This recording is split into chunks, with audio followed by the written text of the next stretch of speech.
Joe Rogan Podcast. Check it out. The Joe Rogan Experience. Train by day, Joe Rogan Podcast by night, all day.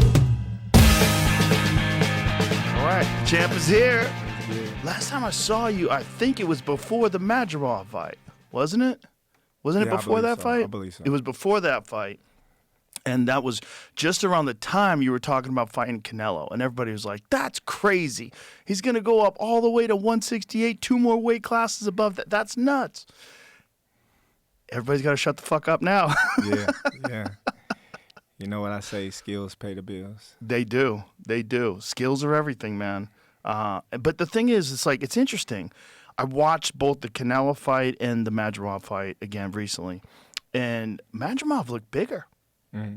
He looked bigger than Canelo. It was really interesting. He was a big dude. He's a big dude. I wonder what that guy walks around at. Because it's not 154. No, not at all. Well, he fought at big 160 guy. his last fight. Did he? Yeah. Really an outstanding performance against Canelo. It was, like I was telling you before, it was a great I told you so fight for me. Because there were so many of my friends that are big boxing fans that just thought Canelo was too big. They thought it was too much of a jump. He's too experienced. Well, you got it. You made it look, I want to say easy.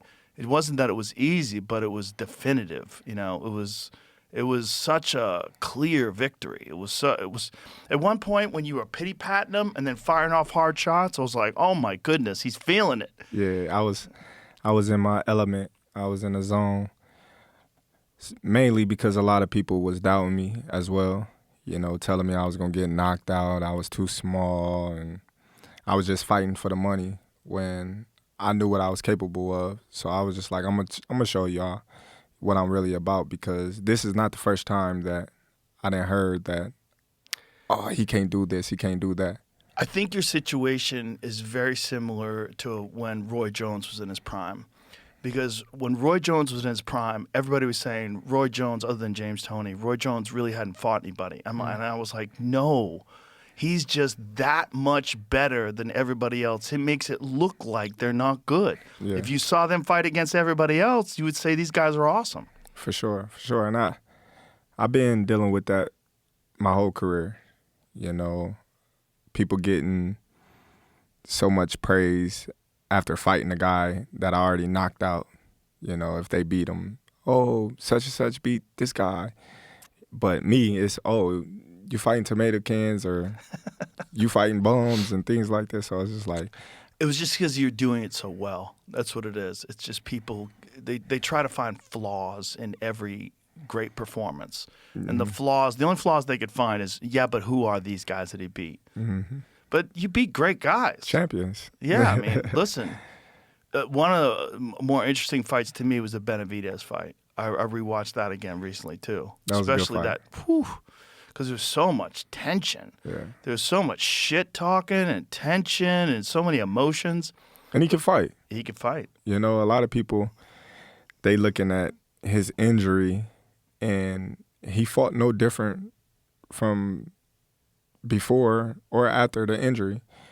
He fought the same, you know. So that's another thing that they're going to say, oh, well, he had got shot in the leg, and if he didn't, then this would have happened or that would have happened. And I'm like, he fought the same. Like, if you know boxing and you see him box, nothing changed from his boxing standpoint. He wasn't a mover. He wasn't this guy that used his legs as a defense or offense. So I just take it as a grain of salt and laugh at him. I'm sure that injury sucked, but he fought the same. And he fought well. I mean, he's a tough guy. He fought really well. Took me 12 rounds. Yeah, listen. But that right uppercut in that 12th round that put him down, I was like, oh, my goodness. I remember watching that fight live. I was like, oh, there it is. Yeah. There it is. You found him. Yeah, he had good hand movement, you know. Tough guy. He was ducking them hooks and them straight punches, so I was just like, all right, I got to switch it up. Well, also, he believed in himself. For sure, definitely. I mean, he came into that fight to win. Oh, definitely, most definitely. It's beautiful to watch. You get what you deserve. Because I felt like, man, if you retired after the Spence fight, I don't think people that are casuals would really appreciate your skill set. Yeah. You know, the people inside boxing, the people that really know boxing did, but I felt like too many of the casuals just talk so much shit, and so the Canelo fight was the cherry on top of the sundae. Yeah, it was, and even now, a lot of people saying, "Oh, well, Canelo's washed, he's old," and I'm like, "Well, I'm older than him." Like, what are we talking about? You know, so I just love it, you know, because it just shows what level I'm on. You know, for everybody to already know what happened, and then they try to take what happened and make it a reason why it happened. Right. So I just be like, man, it's cool. That's boxing, though, right? That's sports in general. You're always going to have that. There's always going to be a bunch of sideline people that talk a lot of shit. But, you know, for a lot of fighters, it's later in their career, especially when they're avoided or they have difficulty signing big fights. It's later in their career that people really appreciate them. Like, think about Bernard. It wasn't until Bernard Hopkins beat Felix Trinidad that people were like, oh, shit. Like, I think he was like 37 or 36 when he fought Trinidad, and a lot of people are saying he's washed up, it's over. And when he knocked out Trinidad, everybody was like, oh, okay. Yeah, I've been calling out everybody since the beginning. You know, they created a whole side of the street because of me. You know, I'm with a different promoter. It was always something, you know, and everybody always blamed me. But now look at everybody now. All the promoters working together now. Why couldn't they work together when it was my turn to shine? But it is what it is, and life happened, and I'm happy the way it happened because I did it my way, and I don't think too many other fighters can say that. That's true. Yeah. It's a dirty business. You know, the business of promoters and keeping guys away from guys and making sure that their fighter, you know, avoids certain fighters. It's always been that way, you know, and it's unfortunate for the fans because there's so many, like the big one for a long time was David Benavidez and Canelo. Like everybody wants to see that fight, and they just can't figure out a way to make it happen. And you got to think someone's avoiding somebody, and it's not Benavidez. No, not at all. You know, I just think Canelo, in a sense, he know how big Benavidez is going to come in the ring. You know, Benavidez is a great fighter, you know, but he's a big fighter. He's a tall fighter, you know, and I just think Canelo knows, like, why would I want to get in the ring with this guy that's going to be massive come fight time, and I'm not that big of a guy at all. I've been doing all this with my skills because Canelo's not a big guy. He's been fighting big guys his whole career. Yeah. You know, and beating them with skill, you know, so you got to tip your hat off to Canelo and what he's accomplished. Absolutely. Being 5'7", going up to 175 and fighting these big guys and actually winning and knocked out Kovalev. Yeah.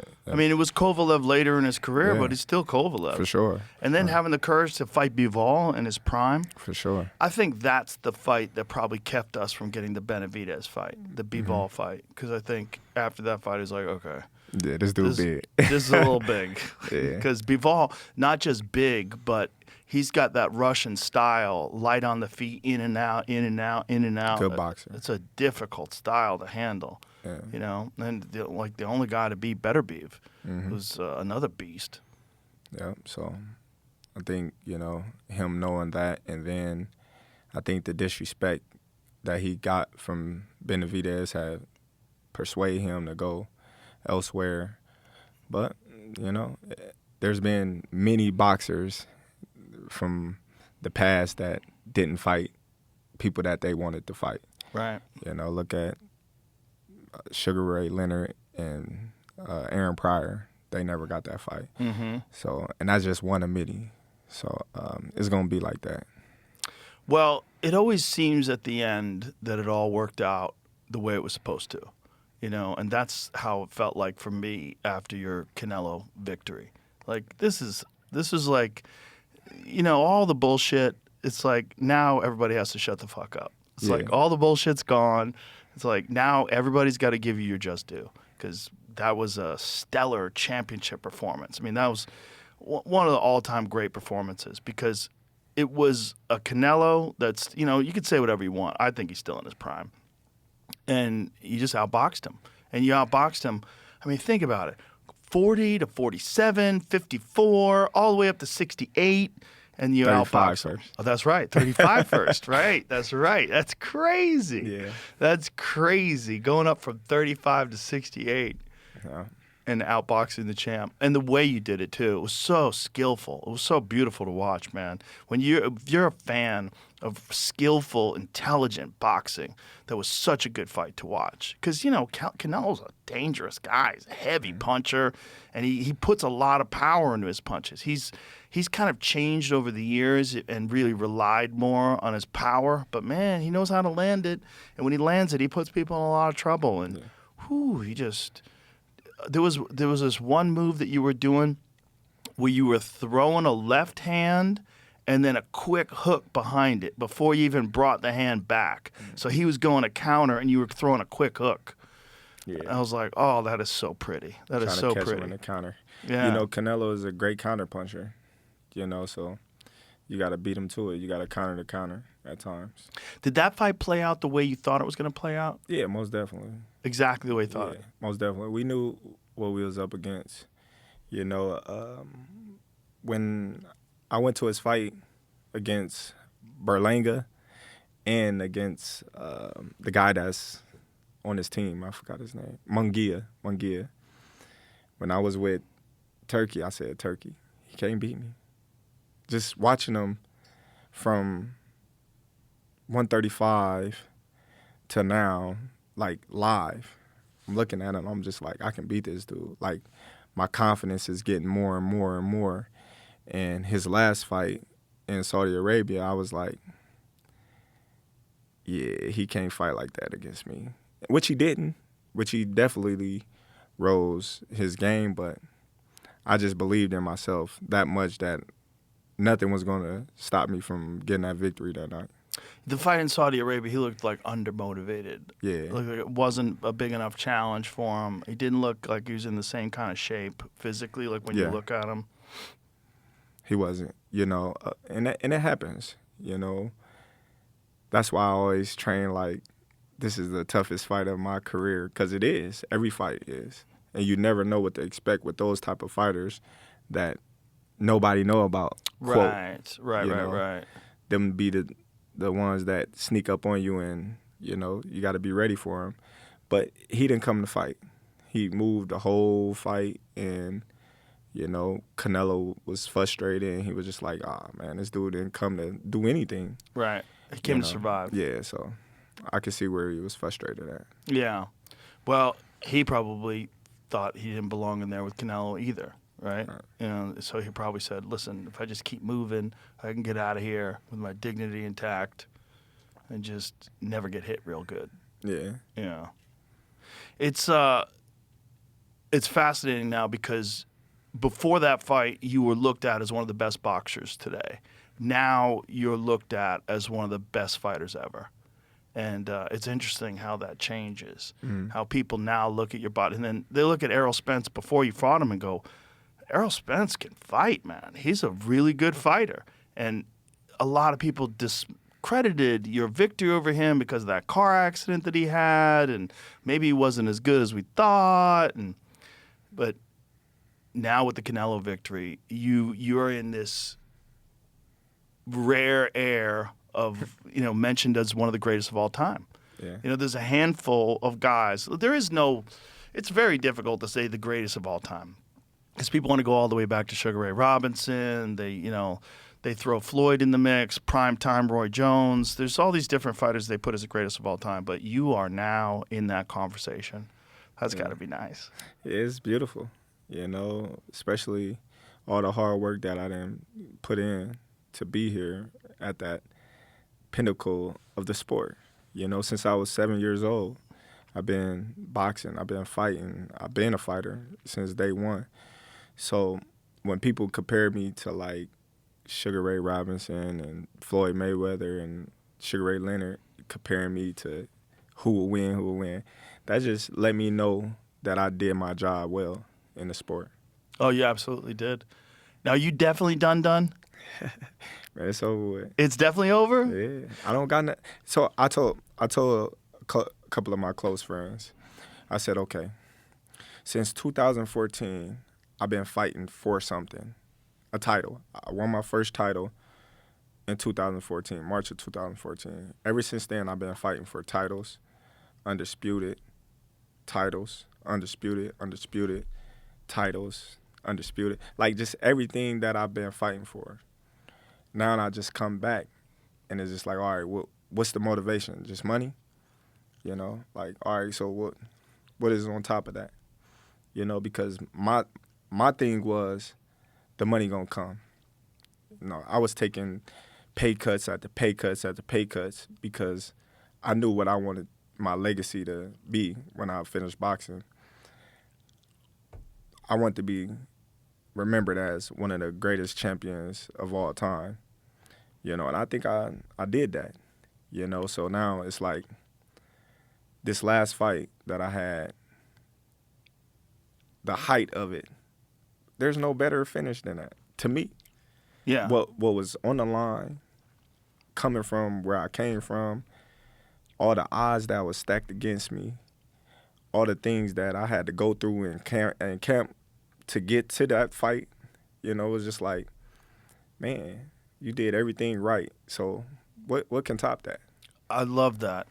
I love when fighters go out on top like that. And for a fighter to go out like you have with all your championship experience, all the weight classes you competed in, undefeated, and beat Canelo, another all-time great. I mean, that is a perfect finale for a spectacular career. It's pretty dope. For sure. And go out with your faculties intact, your health intact, plenty of money. It's nice. It's beautiful because nobody knows what us fighters adore to get to the point to entertain the fans. You know, we go through a lot. You know, we put our body through a lot. And then when it's all said and done, when our body broke down to the point where we can't take care of ourselves, they don't care about us. They're going to say, oh, well, he was once a good champion. And we go to the fights. You see a lot of old fighters showing up to the fights, and people just walk past them. Yeah. You know, they on to the next. Oh, let's see the young fighter, you know. And it's like they use you up till you have nothing left. Then they forget about you. Yeah. You know, so it's very critical for these fighters to think about their health first, because once it's over with, it's over with, and you can't get your health back. Right. You can always get money elsewhere, but once you can't, your mind is messed up. Yeah. It's over with. That's such a good lesson for young fighters to see, too, to see a guy like yourself be fully dedicated, so disciplined, get through the whole thing, get out on top, and done. Yeah. And so many fighters have said that, and then a couple years go by, their identity is wrapped up in fighting. They go, man, I think I got one more in me, and then, you know, maybe they're buying a lot of shit. Mm-hmm. That's the real problem. Yeah. It's always going to be that, you know, I got another one in me. I got another one in me, because they miss that high of all the fans chanting their name and everybody, you know, cameras, lights, and, you know, they miss it, you know. But I was always that type of person. I didn't care about all that. I'm really? Like, man, y'all can have the lights. Just pay me and I go under the rock somewhere, you know, take care of my family. You know, I never was a guy that wanted to be all up in the media and wanted to be the center of attention. How come? Because that's just me. I already knew what I was doing it for. I never was doing it to be famous. You know, I don't walk around with a whole entourage to get noticed.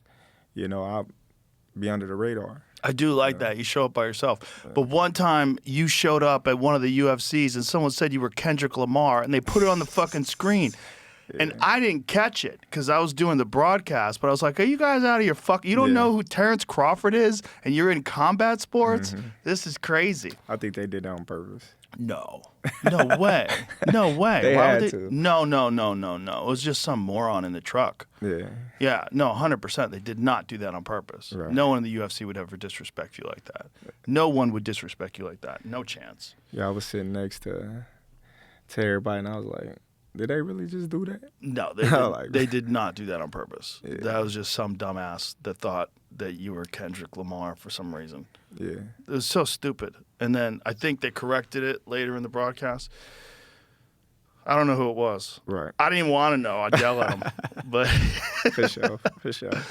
this episode is brought to you by Uber Eats. Big news, Aldi is now on Uber Eats, and you get 20% off your first grocery order with the code NEWALDI26. So whether your fridge is empty and you're too tired to shop, or you just ran out of essential ingredients in the middle of meal prep, don't worry. Fill your fridge in just a few taps and get 20% off your first Aldi order on Uber Eats.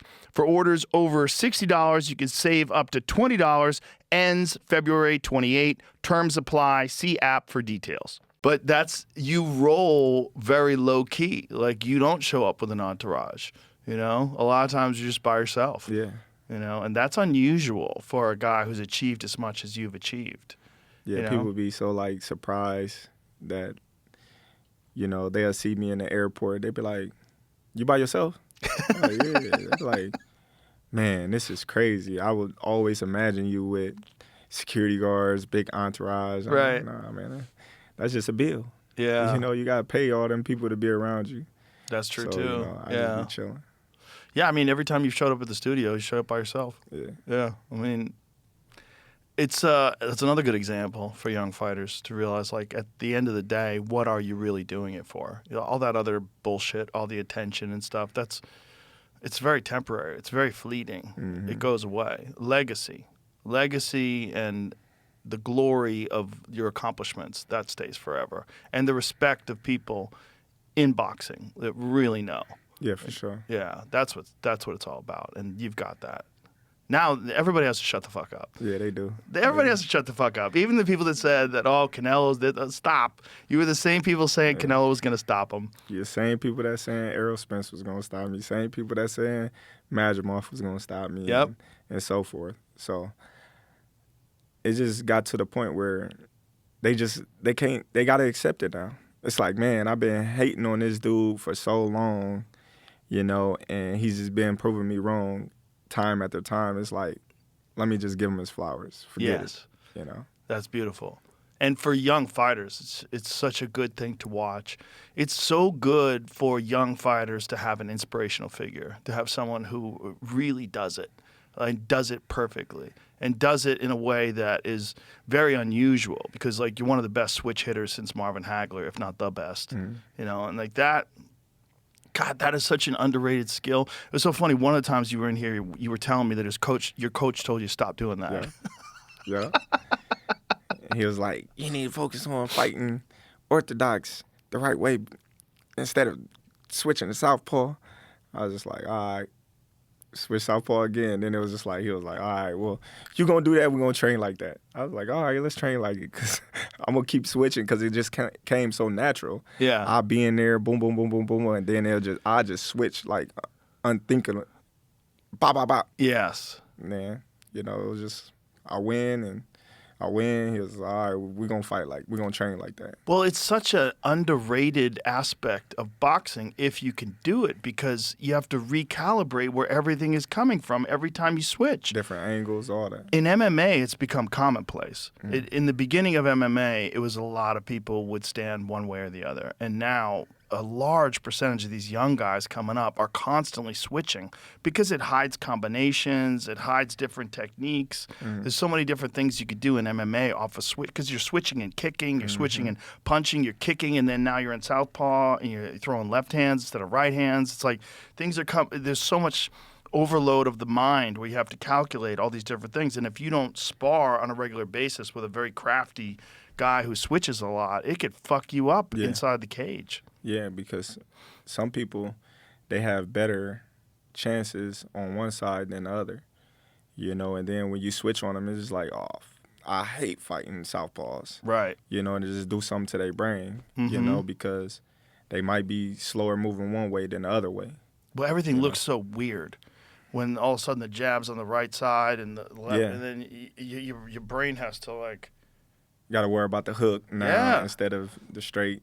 Everything's different. Yeah. It's just, I mean, I wonder how many young fighters are going to see your example and start training that very early in their career now, because I think it's the conventional wisdom was that you have one stance, whether it's southpaw or orthodox, stick with that. There's a few outliers like Hagler, but for the most part, stick with that. But I don't think that's the way to go. I think great fighters have stayed in one stance. But I think the way to go is having the ability to switch up. Yeah, it's always, beneficial if you can have it and not need it, then the need it ain't got it. Yes. Okay, it's cool that I don't need it for this fight, but I got it in my bag just in case I have it. Yes. And that's like me. I got it all. Yeah. Do you think you're going to train people when you're done? I be training a little bit. I be helping out at the gym, but my patience ain't there yet. Yeah. I get frustrated, and I have to remember, like my coach, Bomac, say, everybody's not you, bud. You know, everybody don't adapt like you. Everybody not as athletic like you, so you can't be frustrated if they not getting something. Right. Like, as fast as you getting it. You've been doing this since you was 7.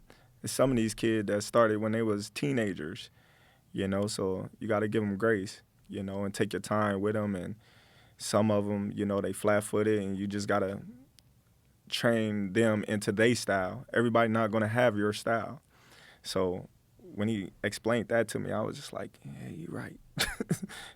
Let me back up a little bit and just tell him what I see. Yeah. More so than trying to coach them into being this fighter that I want them to be. Being a version of you. Yeah. Yeah. That's got to be difficult, right? Because everybody does have a different style. Yeah. And, you're never going to convince some fighters to fight your way. Mm-hmm. Yeah. But the wisdom that you can bestow on young fighters, it's like there's a lot of great fighters like, Freddie Roach that had some boxing matches but was never like an elite boxer, but still was a great coach.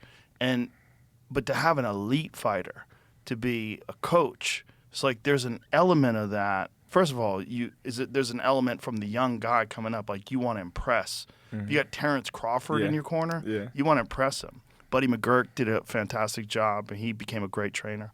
There's a bunch of fighters that have done it, but it's like I always wonder because I feel like there's so much you have to offer to these young guys. There's so much small, minutia, intimate details of what you're thinking and what's going on that would completely change the way a young fighter sees certain exchanges. Yeah, for sure. And I try to help them on that aspect when they in the ring or when they on the bag or when they hitting the mitts, shadow boxing, just little details. I come in the gym and you see the little kids, they see me and they look to the corner and they hit the back. Yeah, they get fired up. You can see they trying to get my attention. I come over there, then give them some little wisdom, and they're appreciative. But it's good that they see me in the gym all the time. My son wrestling next door, and they over here boxing, and I'm both one side and the other side. So your son just won a wrestling title. Yeah, he just won state as a freshman. That's incredible. Yeah. That's incredible. That's so amazing. What does he want to do? He want to go D1. He want to. Yeah? He told me that Saturday after the tournament, we on our way to the Ryan Garcia fight. He said, Dad, I want to go to the Olympics. Wow. I said, you want to? I said, what kind of mind state is that? I said, you going to go. I said, you got to have it in your mind.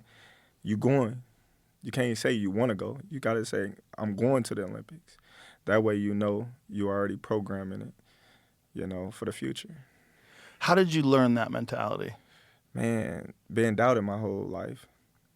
Being doubted my whole life. And my coach, Midge Minor, used to always say, la-di-da-di, we fight anybody. They ain't fought you yet, and I just carried that on my shoulders. Like, anybody you put in front of me, they ain't fought me yet, so you can't tell me they can beat me until they beat me. So just like my son, like, hey, You got to have that confidence that whatever you say you want to do, you're going to go out and do it. But you got to put the work in first.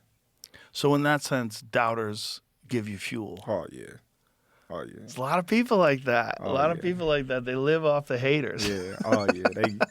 They fuel me up. And then especially when it's crazy because, like, Madrimov and Canelo, they were so respectful, you know, and I respect them. You know, I've been a fan of Madrimov, you know, coming from Uzbekistan and learning about him and hearing about him. And I always been a fan of Canelo, like, since I could remember, you know. So I didn't have that, like, killer, like, mind, like, heart in my heart. Like, I wanted to beat him, but, like, my other fights, I was like, man, I want to knock this dude out. Like Benavidez. Yeah, I wanted to knock him out. Like, so, like, even in training, like, I didn't have that rage. Like, this dude talking shit. Like, they never got under my skin. It was, like, all respectful. So it was like, all right, I want to whoop their ass, but I didn't want to, like, inflict, like, pain. Like, I want to, like, knock him out. There was one fighter you fought at 140. His name is escaping me. But you stopped Lundy? him in the fifth. Yes. Yeah, I wanted to knock him out. Oh, boy. Yeah, and I was so mad. Like, when you watch that fight, you know, I missed, like, when they stopped it, I missed, like, 2 crazy hooks. And I just was like, man, why couldn't I land them? Like, he would have went to sleep. Like, You that's were how I was happy saying. with just stopping him. Yeah, I want to put him to sleep. But, you know, it's a sport, and it is what it is. And I'm happy that we all could go home to our family and talk about it, you know, years down the line. Yeah. Well, that is the danger of the sport. That's why it's so different than every other sport. It's like you're legitimately putting your life on the line. Yeah. And a lot of people don't understand that until something happened. Right. You know, us boxers, a lot of boxers have died in that ring. A lot of boxers have went in the ring one way and left it a different way. Yes. You know, so when a lot of fans, they criticize boxers for doing what the sport is for, and that's boxing, you know, us boxers, like, you're not even here getting your brains beat out. So Yeah. what you consider boring, we consider us doing what the sport is meant to do, is Right. box. Right. You know, and I think a lot of fans don't give a lot of fighters they just do for boxing. You know, like Floyd, like Shakur, you know, when they pure boxers. Yes. You know, they want to see people bleeding, battered, knocked out, you know, but they not thinking about the aftermath and the after effects of them fighters going to the hospital, blood on the brains, pissing blood and things like that. Like, your body is not meant to be beat on like that. Right. You know, so they just looking at, oh, well, I paid this money, y'all gonna go in there and kill each other. You know, and I think that's wrong. Yeah. Well, you're always going to have morons in this world. You're always going to have casuals. You're always going to have people that don't appreciate what they're seeing. But, like, when I see a performance like Shakur versus Teofimo, that last fight, like, that was art. That was art. That sneaky jab where it was, like, half speed and then popping him with the jab, and you could see Lopez just couldn't get out of the way of it. Nope. He didn't know what to do. It was beautiful. It barely got hit. Yeah. It was beautiful. And things like that. You know, you see 2 high caliber fighters, but you just see one just on a different level because of his boxing IQ. You know, not because Teofimo didn't belong in the ring with him. It's just that Shakur IQ and his boxing ability is up here. Yes. You know, he didn't have to sit in front of him and trade shots and give Teofimo the opportunity to land a good shot and change the outcome of the fight. One shot, I don't care who you is, in the right spot at the right moment, anybody can get knocked out.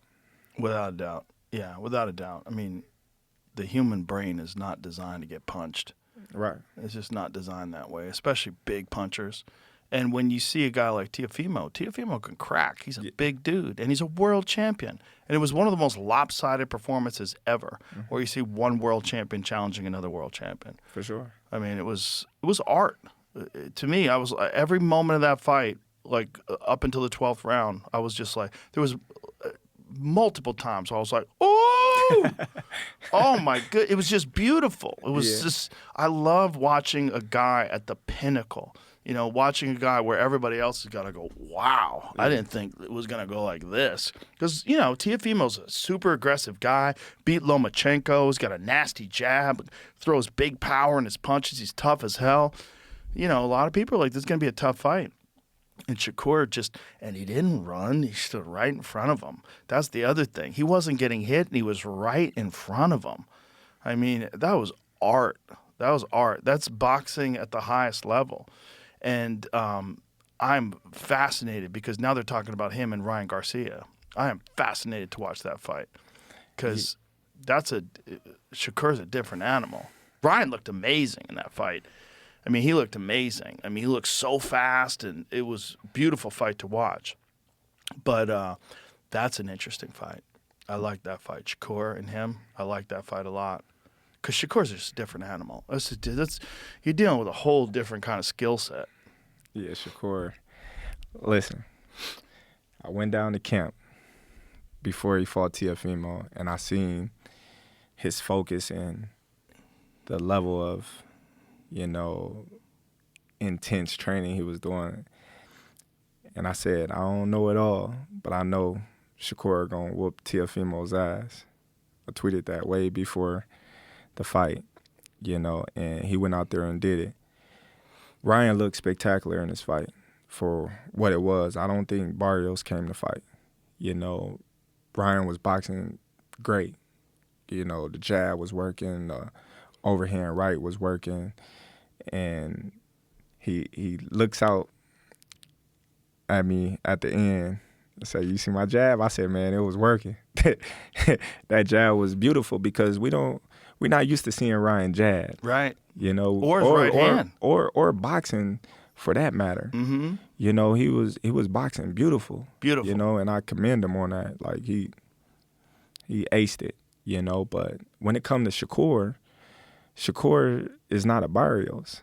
Right. You know, Shakur got a jab. Shakur got head movement. Shakur got defense. Shakur knows range. Shakur have good legs. So I look at that fight like it's not going to be as a competitive fight like everybody think, because if Ryan get careless, he's going to get countered all day. If he gets careless. Yeah. I think he'll fight very different than he fought with Barrios. I think he's got to. Barrios just couldn't keep up with the speed. I mean, Ryan's speed is extraordinary. He relies on it a lot, but I mean, that's not a knock. That's just like if you had it, everybody should rely on that. Man, that Shakur's speed not is slow. Nuts. Shakur's a different animal. That's what I'm saying. Different. Well, a lot of people thought Devin Haney was different, though, right? A lot of people thought Devin Haney was going to give him real problems. When he dropped Devin early with a left hook, everybody was like, "Oh, this is different." I wish he didn't have a positive drug test in that fight because that fucking tainted everything. Yeah. They know each other far too well. I think him and Devin fought each other the most out of all of them. You know, Shakur and Ryan fought as well, which Shakur won all the times that they fought. But I just think, you know, him and Devin, the history of it, Devin came in there overconfident.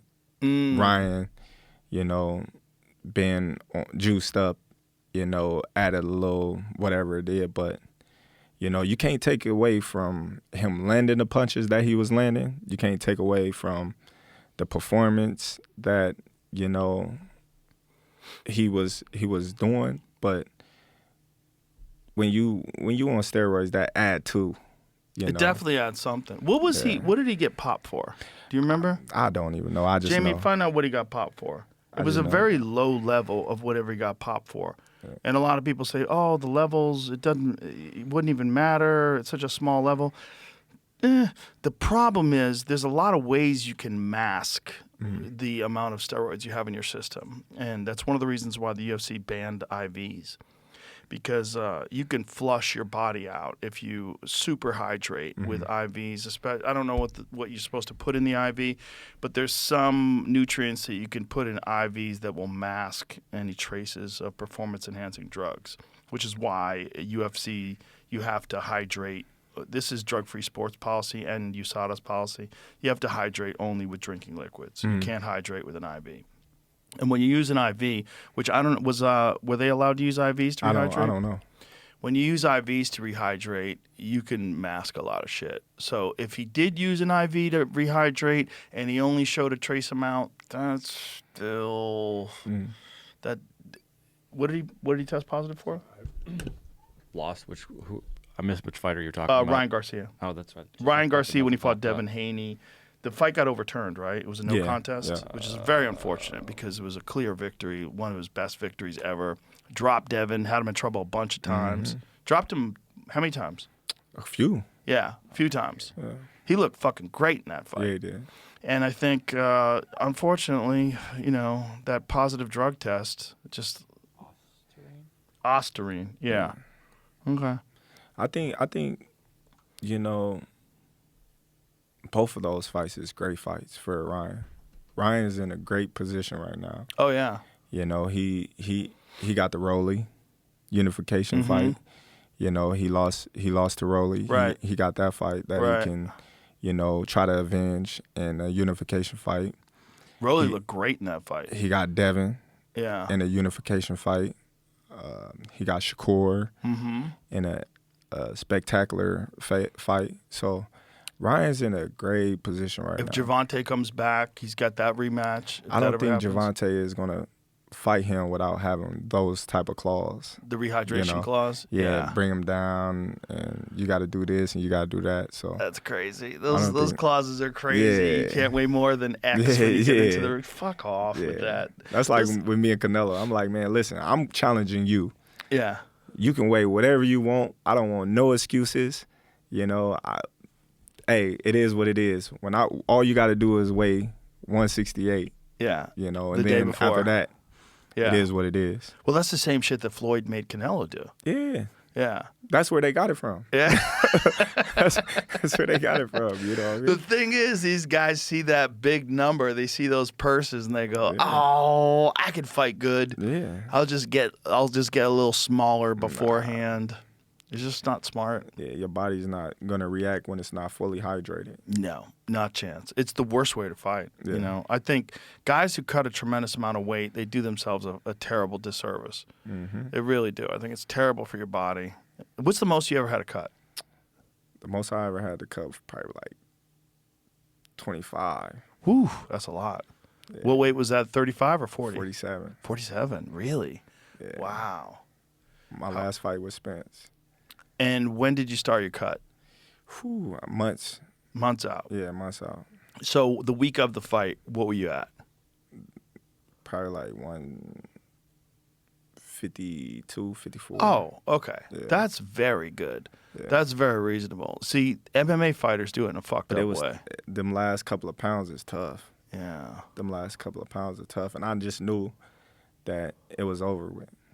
I knew it was over with, But the hardest cut ever was when I was at 135. That was like killing me. What were you walking around at back then? Probably like in the 50s. Like 55. And so would you just lower your calories in camp? Everything. I got to change my whole diet. And then the week of the fight, what did you weigh when you were fighting 35? I don't even, man, I was cutting probably 7 pounds the week of the fight. See, that in the MMA world, that's nothing. These guys are cutting because they wait to the last minute. Yep. I know a lot of MMA fighters. Yeah, they just dehydrate themselves. Yeah, they wait to the last minute. But mine, I got to start gradually because I never want to go in there and just tank. Right. So I got to change my eating habits. up months, like 2 months in advance. That way I can get my body used to being lighter and, Yeah. performing at that weight class, because if not, you doing more hurting yourself than good, because you're taking all the fluid out of your brain. Exactly. And yeah, I couldn't be at no disadvantage like that. And it makes you more vulnerable to getting knocked out. Yeah. Definitely. I mean, Alex Pereira was the craziest example in the UFC. He was fighting at 185, and he would weigh 225 when he fought, which is bananas. Yeah, I mean, that's crazy. 40 fucking pounds. I think that's why I got when I fought Gamboa, when I got hurt, in that 9th round. But I stopped him in the 9th round. But that was part of that. Boom, caught me with a clean shot. Boom, I was like, oh shit. Until this day, that's the only fight that I got hurt like that ever. A lot of people thought Mean Machine dropped me, Mean Machine hurt me. Mean Machine hit me with some hard shots, some clean hard shots, but nothing was like that Gamboa. Like, my whole leg locked up. And I was just like, man, I got to grab this dude, And you think the weight cut had a lot to yeah, do with definitely. that? Yeah. Definitely. What weight was that at? 135. Yeah, 135. You're a big guy, man. Yeah. That's a lot of weight to cut. Yeah. It's that's the most problematic part of MMA for sure. I was actually just having a conversation with Hunter Campbell about that. They're trying to devise strategies to discourage these big weight cuts and trying to figure out what to do. It was crazy, though, because I always been skinny. Mm-hmm. A lot of people, they say, oh, he's a weight bully. He's this, he's that. And it's like, bro, I came from 132. I wasn't at, you see a lot of these fighters, they in the amateurs, like Sean Porter, he was at 165, then he went to 147. Mm-hmm. A lot of people, they was heavier, then they dropped weight. I was at 132, and I moved up to go at 135, as a professional. And I was cool with the weight. Then I just started filling out once I started, working out more and doing a little strength and condition. And I just my body started filling out. So I kept moving up. But the weight that I was at with Canelo, that's the most comfortablest time of my career, to be able to eat whatever I want, not focus on weight, just Did you work feel out. much better in the ring because of that? I did, because that was the only time that I never, I had to eat to keep my weight on me. Wow. And it's like, I'm not used to doing that.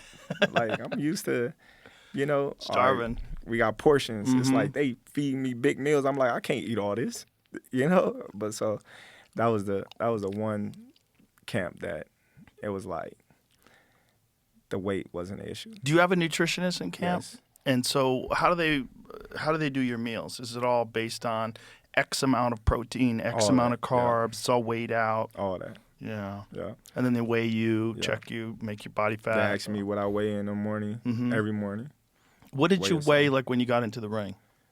I think I was like 72. Okay. Yeah. It's just a few pounds. Yeah. Nothing. Yeah. Yeah. I didn't weigh. I probably was a couple of pounds. Yeah. The only difference in MMA is obviously the grappling, and it plays a big advantage if you can get a lot of weight on a guy. That's why a lot of guys do it. It's also, MMA is very flawed, and one of the most flawed aspects of it is the weight classes. There's just not enough weight classes. Yeah. There's giant leaps. Like between 205, the next weight class is heavyweight. So it's 205 to 265. 185, the next weight class is 205. That's 20 pounds. That's nuts. Yeah. 170 to 185. 15 fucking pounds is a lot. A lot. That's a lot. 7 pounds is a lot. 55 to 70. Yeah, 7 pounds is a lot. A lot of people don't know, but I was way stronger at 47 than I was at 40. And that's only 7 pounds. Right. That's 7 pounds of muscle that I don't have to cut. Right. You know? Yeah. And a lot of people think, oh, it's just 7 pounds or 135 to 140. It's just 5 pounds. Oh, that matters. Yes, it matters a lot. And for fighters, there's a lot of guys that are tweeners. They're too big for 155. They can't make the weight. and then they're too small for 170. Yes. Because at 170, you got guys that are never going to make 155. They're coming down from 210, and they're getting to 170, and they're jacked. I know somebody that was coming out from 230, fighting at 165. Oh, my God. Who was that? I ain't gonna say his name. Well, Anthony Rumble Johnson was the craziest one that I ever saw. 230. Anthony 165. Rumble Johnson was 230, and he was fighting at 170. I ran into Rumble once. Rest in peace. He died a few years back. I ran into Rumble once when he was fighting at 170, and he was in between fights, and I ran into him at the hotel, and he was a fucking heavyweight. He was so big, I go, what do you weigh? Yeah. And he said 230. I'm like, dude, that's crazy. You have to cut 60 pounds? Yeah. But it was killing him. It was killing him, like literally to the brink of death the day before a fight. That's nuts. That doesn't make any sense. And they were all doing it because they all felt like they had to be the biggest guy in there. Yeah. Not smart. No. At all. I think for MMA, they really need to recognize this, that one of the things that's going to stop weight cuts is give people more weight classes, give people more options. This idea of only having 8 champions, I think, in MMA is very, very limiting. It's also limiting the potential of a guy like you to go up and up and up and win championship after championship. In MMA, if you win 2 belts, that's crazy. That's the only thing anybody's ever done. The weight classes is so far apart. Exactly. It's the only people that have ever done it have done it in 2 weight classes. No one's done it in 3.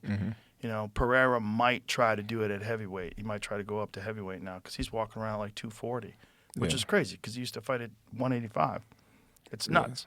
But if they had more options and they had more weight classes, I think we'd have more competitive fights. We'd have less extreme weight cutting.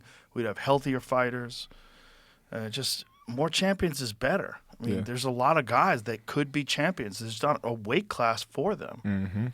If there's a 20-pound gap, 20 pounds is so much. If I put 20 pounds of bone and muscle on this table and show you what it looks like, you'd be like, whoa, that's a crazy amount of mass. And the difference between losing that, gaining that, being in the middle of that, it's pretty significant. So for a lot of fighters, their frame doesn't line up perfectly with whatever the division is. It just, they don't have a chance. Yeah. It sucks. It does. It drives me nuts. It drives me nuts. Well, I think extreme weight cutting is the worst thing that's ever happened to the sport of MMA. And Any sport. Any sport. But in boxing, it's not as extreme. No one really does it. Jerry McClellan used to do it. Yeah. He got real big in between fights, real big. He was big. But that cost him in the Nigel Benn fight. I think that probably is what led to his bleeding of the brain. That's probably one of the contributing factors to why he's so hurt right now. You know, and that fucked Roy up too, because back at the time that was his biggest rival was Gerald. And you know, Roy was always like, I do not want that ever happening to me, you know. Yeah, like I say, when you lose that weight and you don't understand, you losing that fluid in the back of your brain, you know. And it takes days for that fluid to fully does. return to your brain, especially when you're just drinking the water and not IV rehydrating. It's tough. Yeah, it's but I mean, boxing's been around longer. They've got it figured out, and unfortunately or fortunately, the UFC dominates MMA, and they only have 8 weight classes, so everybody else only has 8 weight classes. California has instituted a bunch of different weight classes, but nobody. The UFC has a heavyweight limit. You know how crazy that is? Isn't that stupid? It's stupid, right? It definitely. Talk to these people. I'm just now learning about that. You didn't know? No, 265. You have to weigh 265. So think about Tyson Fury. When Tyson Fury fought Deontay, he was like 280, 285. Yeah. Imagine he's got to dehydrate himself. He's got to lose 20 fucking pounds just to make the weight class. That's retarded. That doesn't make any sense at all. At all. At all. It's the heavyweight. It's the heaviest weight we can go. Remember Valuev when he was fighting Evander Holyfield? Oh Dude my was huge. God. He had to be over 300 pounds. He was He was a literal giant, an actual giant. Yeah. So I think that's something you need to talk to Dana about. Nobody listens to me, bro. They don't. They don't listen to me. They think I'm crazy. Well, we got to petition it then. Oh, I have a bunch of wacky rules that I want to institute. So I understand why they don't want to listen to me. I would throw the whole sport up in the air. I think these combat sports, it got to come from the fighters. You know, just like boxing, I think if the fighters come together, they can make anything happen. The fighters don't understand the level of power that they carry because they think, oh, since they cutting the check, they got the power. Right. You know, but they can't cut the check without us. Mm-hmm. You know, but it's the fighters that need the money that makes it hard. Right. Because the fighters that already got the money, they can make a stand for something. But the fighters that doesn't, they like, well, you can do that. I got to provide for my family.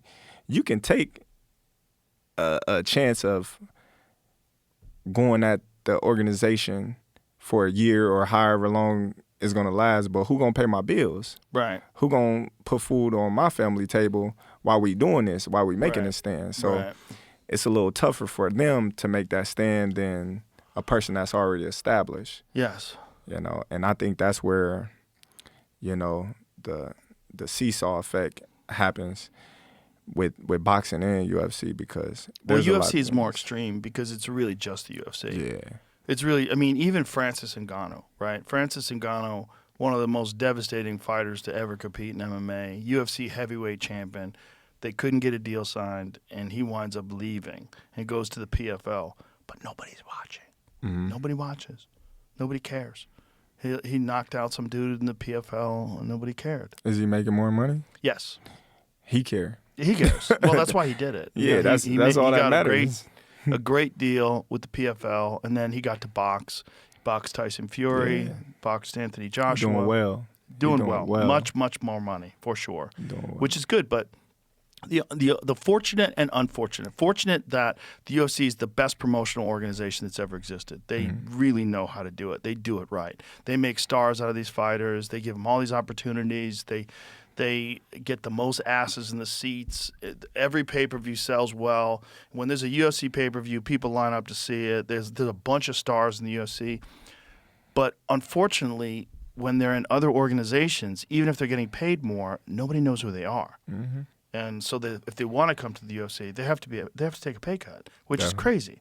So you're leaving an organization. Like, if you're going from small promotions in boxing, and then all of a sudden you're in a world title fight, and you're in Golden Boy promotions, you would imagine now I'm getting paid more money, more people are watching me, but it's not the case. Like, these other organizations, like the PFL, have to pay these guys more money because otherwise they can't get them at all.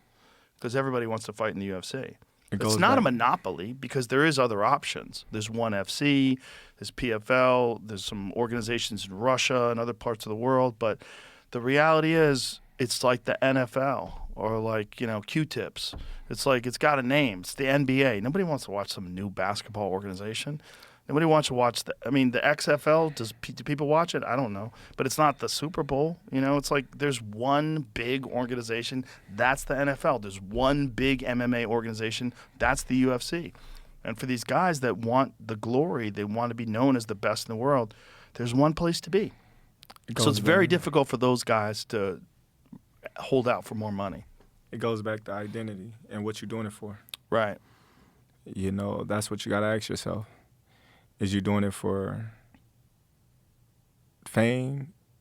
Is you doing it to provide stability for your family? Is it, I need money? Like, what is legacy. You doing it for? Yeah, definitely legacy. For the greats of the greats, legacy is the primary focus, almost always. Greatness is always the primary focus because otherwise you never achieve greatness. Mm-hmm. If you're just thinking about money, I don't think those guys ever get to the level that you're at or the level that like the elite of the elite get. I think those guys have to have their eye on being the number one dog, period. Facts. That's why I asked, what is you doing it for? Because Ngannou, he's already famous. Right. He probably like, okay, well, yes, if y'all gonna pay me X amount over here and they only gonna pay me this, then it makes business sense to go over here. Yes. And that's just like Conor Benn. Mm-hmm. He just signed with Zuffa. Mm-hmm. And a lot of people was saying he's disloyal and Eddie Hearns now was loyal to him and this and that and this. He's getting $15 million for his But next I'm like, fight. man, what is people talking about? I Right. said, it's just business. It ain't personal with them, I bet. I said, Conor Ben did what was best for him and his family. I said, just like the promotional company's going to do what's best for them and their business. If a fighter that they sign lose probably 2 straight, they get to cut them. No questions asked. Why? Because now they wasting money. They feel. They don't care about that person's family. They don't care about that person, relationship with them. They not going in there with their heart like, oh, man, like you a good buddy. They like, sorry, it's just business. Cut you. Yep. So when a fighter does the same thing that a promotional company do or a manager or anybody else, it's all you disloyal, you this, you that. I'm like, make it make silly. sense. It doesn't make any sense in boxing because in boxing there's so many promoters. Yeah. There's so many different people. It's Eddie Hearns, Bob Arum. There's so many different promoters. Yeah. Don King. There's so many different promoters. Right. That's the beauty of boxing is that there's a lot of competition and there's a lot of people that are there to try to get you over onto their side. And there's cross promotion. There's no cross promotion in MMA. Doesn't exist. They tried it a little bit in the early days. They sent some UFC fighters over to Japan to fight for Pride, and they brought some Pride fighters over into the UFC, but they don't do that anymore. That was Why? the early days because the sport wasn't big back then. They were just trying to get big names, and they were trying to work a promotional deal. But Japanese, man, they're clever. Like when they sold them Pride, they thought they were getting all the fighters. It turned out all the contracts were bullshit. That none of them were valid. They basically bought Pride for, I think they spent $65 million, and they got a library. They just got a video library. I mean, UFC did? yeah, they didn't get shit. They didn't get Fedor. Fedor was the big dog. Yes. At one point in time, he was Kicking everybody's legs. I remember. fucking everybody up, slamming them, armbarring them, fucking people up standing. He was a complete. And he was at the same time where Cain Velasquez was in his prime. And that was the fight that they tried to put together. But the Russians, because the UFC didn't have a contract with Fedor anymore because the contracts at Pride were all bullshit, they had to deal with, these Russian gangsters. And these Russian gangsters were like, they wanted a piece of the promotion. They wanted a lot. And the UFC wasn't willing. It got very contentious. So the UFC had to up their security. It got sketchy. Yeah. It got sketchy. They're bad dudes. Those are bad dudes, Right. man. But it's just, as a fan, we were robbed. We were robbed of like one of the greatest matchups in the history of the sport. Yeah. And there's a few of those moments in combat sports where you've got these just top dogs where you're like, God, we got to see that happen. For a while, it was Floyd and Manny, right? For a while. And then after Juan Manuel Marquez knocked out Manny, it took a little of the shine off of that. And then eventually they fought, but Manny had a hurt shoulder. And now they're going to do it again. They're both 50. It's crazy. You gonna watch it though? I'm going to watch it. Fuck yeah, I'm going to watch it. I'm going to watch him fighting Mike. I think that's crazy. He's going to have an exhibition with Tyson, which is crazy. Yeah, that's crazy. Mike is so much bigger than him. Yeah, He's but so much bigger than him. he's not gonna land a fist on Mayweather. Right. It's Not gonna be after hard. his last performance. I Yeah. think Tyson just needs What to do you get think it. was going on with the last one? It looked a little bit like sparring. Yeah, I don't know. I think it was scripted. Yeah. I ain't never seen Tyson biting his gloves and like you could just. It was taking all that he could not to like hit him. And it was just like it's heartbreaking to see a icon go out like that. Yeah. And But it's crazy also to see him fight at 57 years old. Like that's yeah, but nuts. still like he shouldn't have been in there No. at all. I think it's, needed the money. it's other ways. Yeah. It's other ways for. But what did he get? People. He got at least 20, right? Yeah, but still, I think. I think with, he with needed all that money. Yeah, but with all his connections and things like that, I think people could have put him in the right position to make some money.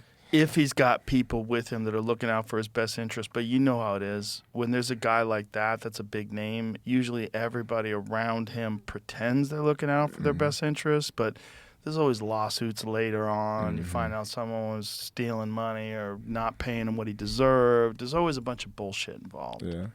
You know, unfortunately, especially if you're not business-minded, which I don't know if Mike is, but most fighters aren't. Most fighters concentrate on fighting. Mm-hmm. To be business-minded, that's a giant distraction. You got to pay attention to all this other shit. On top of that, it's generally not how they think. Right. You know? I mean, look at Floyd. Like, Floyd spends money like it's a tap. Like, he's got a tap, just like unlimited amount of money. Money's just flowing. And even as much money as he's made in his career, which he's probably made as much, if not more money than any boxer ever, like, there's all these lawsuits. Like, he hasn't been paying things, and he owes money on this and owes money on that. And it's like, and then he's got to come out of retirement. Yeah, that's tough. Yeah. That's tough. I think it's just the lifestyle that Floyd lived. Yes. I think he can't fathom to just live a modest lifestyle. It's like he got to be lavish. Right. He's got to have those videos where he shows you all the watches, Yeah. where he opens the case up, you know. All the money. He got to show that he got $1 million in his backpack. And, Yeah. you know, he got the latest watch and the latest car, and look what I just bought. And when you get into latest watches and latest cars, you get into that shit. Like, boy, that money goes quick. Yeah. Bugattis are like $3 million. There's watches that are $3-5 million. That's crazy. So you buy a watch and a car, you're down 10. That's nuts. That's nuts. Crazy. I remember Iran Barkley was talking about that. Iran Barkley, when he was in his prime, was hanging out with all these professional athletes, and everybody was getting diamond-crusted chains and this and that, and he was keeping up with these people. Like, you got to keep up with the Joneses. And he just found himself, like, draining all of his money. He was talking about it like that was the biggest detriment to him being able to save any money. They trying to keep up. Yeah. Which I thought was funny when I was listening to this conversation with Chad Ochocinco. He was talking about it. He was like, his jewelry fake. yeah, he was wearing fake jewelry. But who would know? What's that? Who would know? He No Chad one know. Ochocinco. Exactly.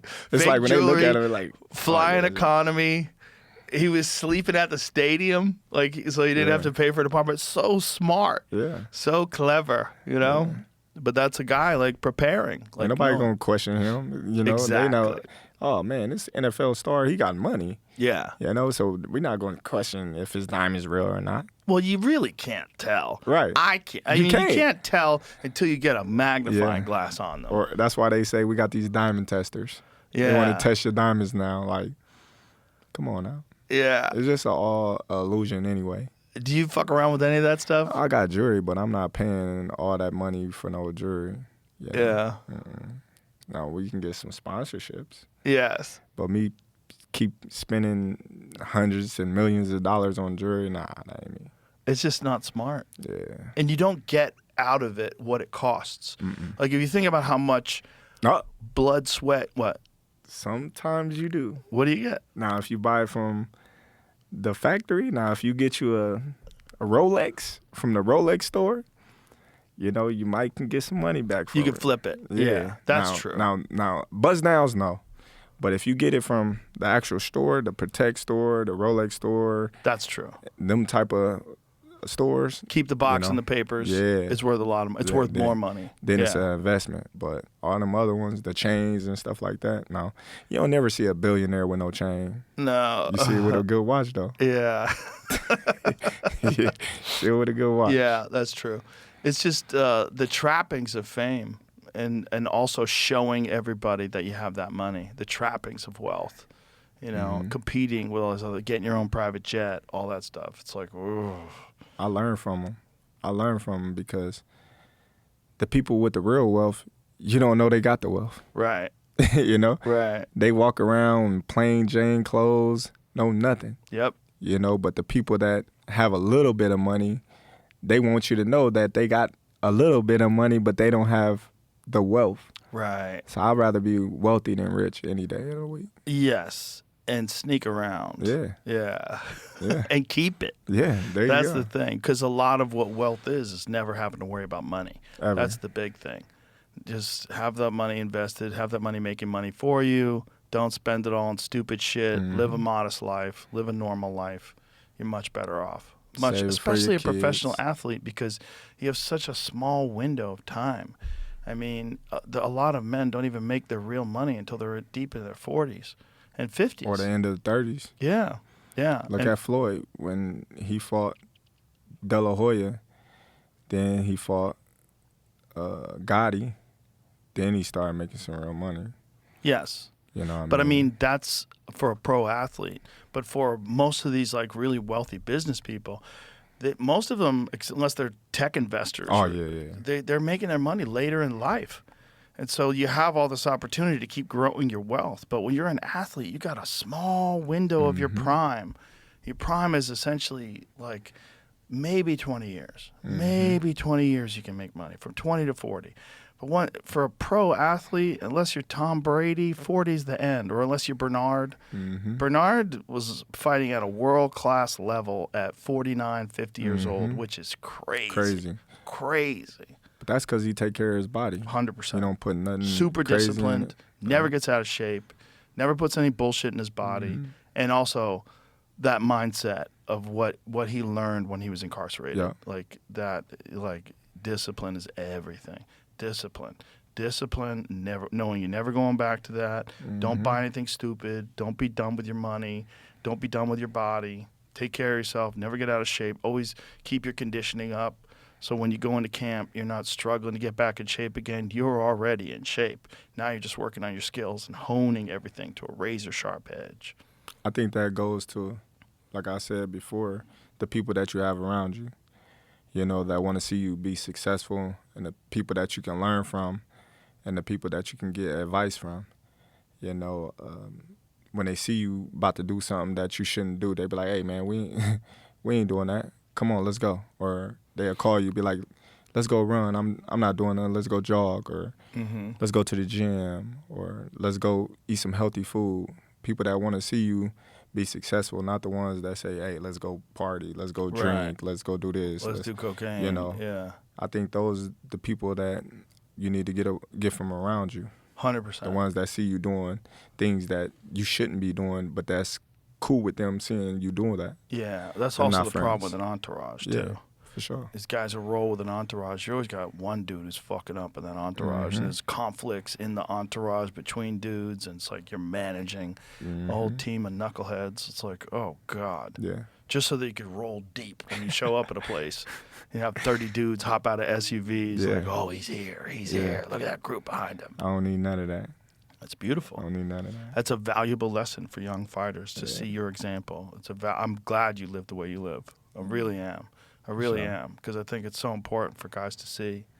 So let me ask you this. When you were training for Canelo, what did you do different?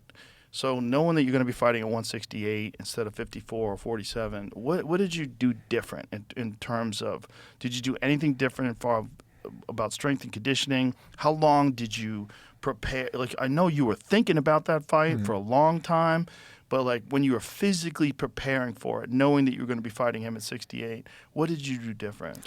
To be honest, I ain't do nothing different. Really? It's crazy. Like, all my fights, there's nothing different. You know, we train for me getting sharper, what I need to work on, what I'm lacking in. But the only thing that I changed for the fight with Canelo is Chet, my strength and conditioning coach. He got me in February. He called me up. He like, hey, we gonna get this fight. He just kept saying, we gonna get it. So you need to be working out now. So this way before I ever got the Canelo fight. So I'm like, all right, so he'll come over to my house. We'll work out. What kind of stuff were you doing? Just strength work. Like deadlifts, like what kind of stuff? Deadlifts, strength condition, like deadlifts, working on good legs and things like that, and just getting my body just, you know, back to where it need to be, you know. And he just like, man, you got to strengthen up your shoulders and things like that. And because quiet as kept, I had just had shoulder surgery. You did? Yeah. So I just, you know, there's a lot of things that I go through in training, but I don't speak about because I don't never want it to be an excuse. You know, that's just one of the injuries that I was coming off of. But yeah, and he was just like, man, we got to work. So What was the shoulder injury? labor? Labrum. Yeah. Yeah. So did you get it sewed back up? Yeah. Did you get stem cells shot in there at all? No. No? I just had surgery on Oh man, I wish I the talked front to and you. the back. I wish I talked to you about that. Yeah. Could have got you in. Yeah, I didn't get it on my left shoulder, so I tore both of them. Well, I tore my left in the Gamboa fight. Really? Yeah, And you never got it fixed? never. Is it okay now, or does it fuck No, with you? it's still tore. Really? But the doctors say if it's not preventing you from working out, then they wouldn't advise me to get Do surgery. you feel it? Does it bother you? Sometimes, but not really. Like it bother me like sometimes, but like not crazy. How But long the are you right in town one, for? I leave after this. Damn.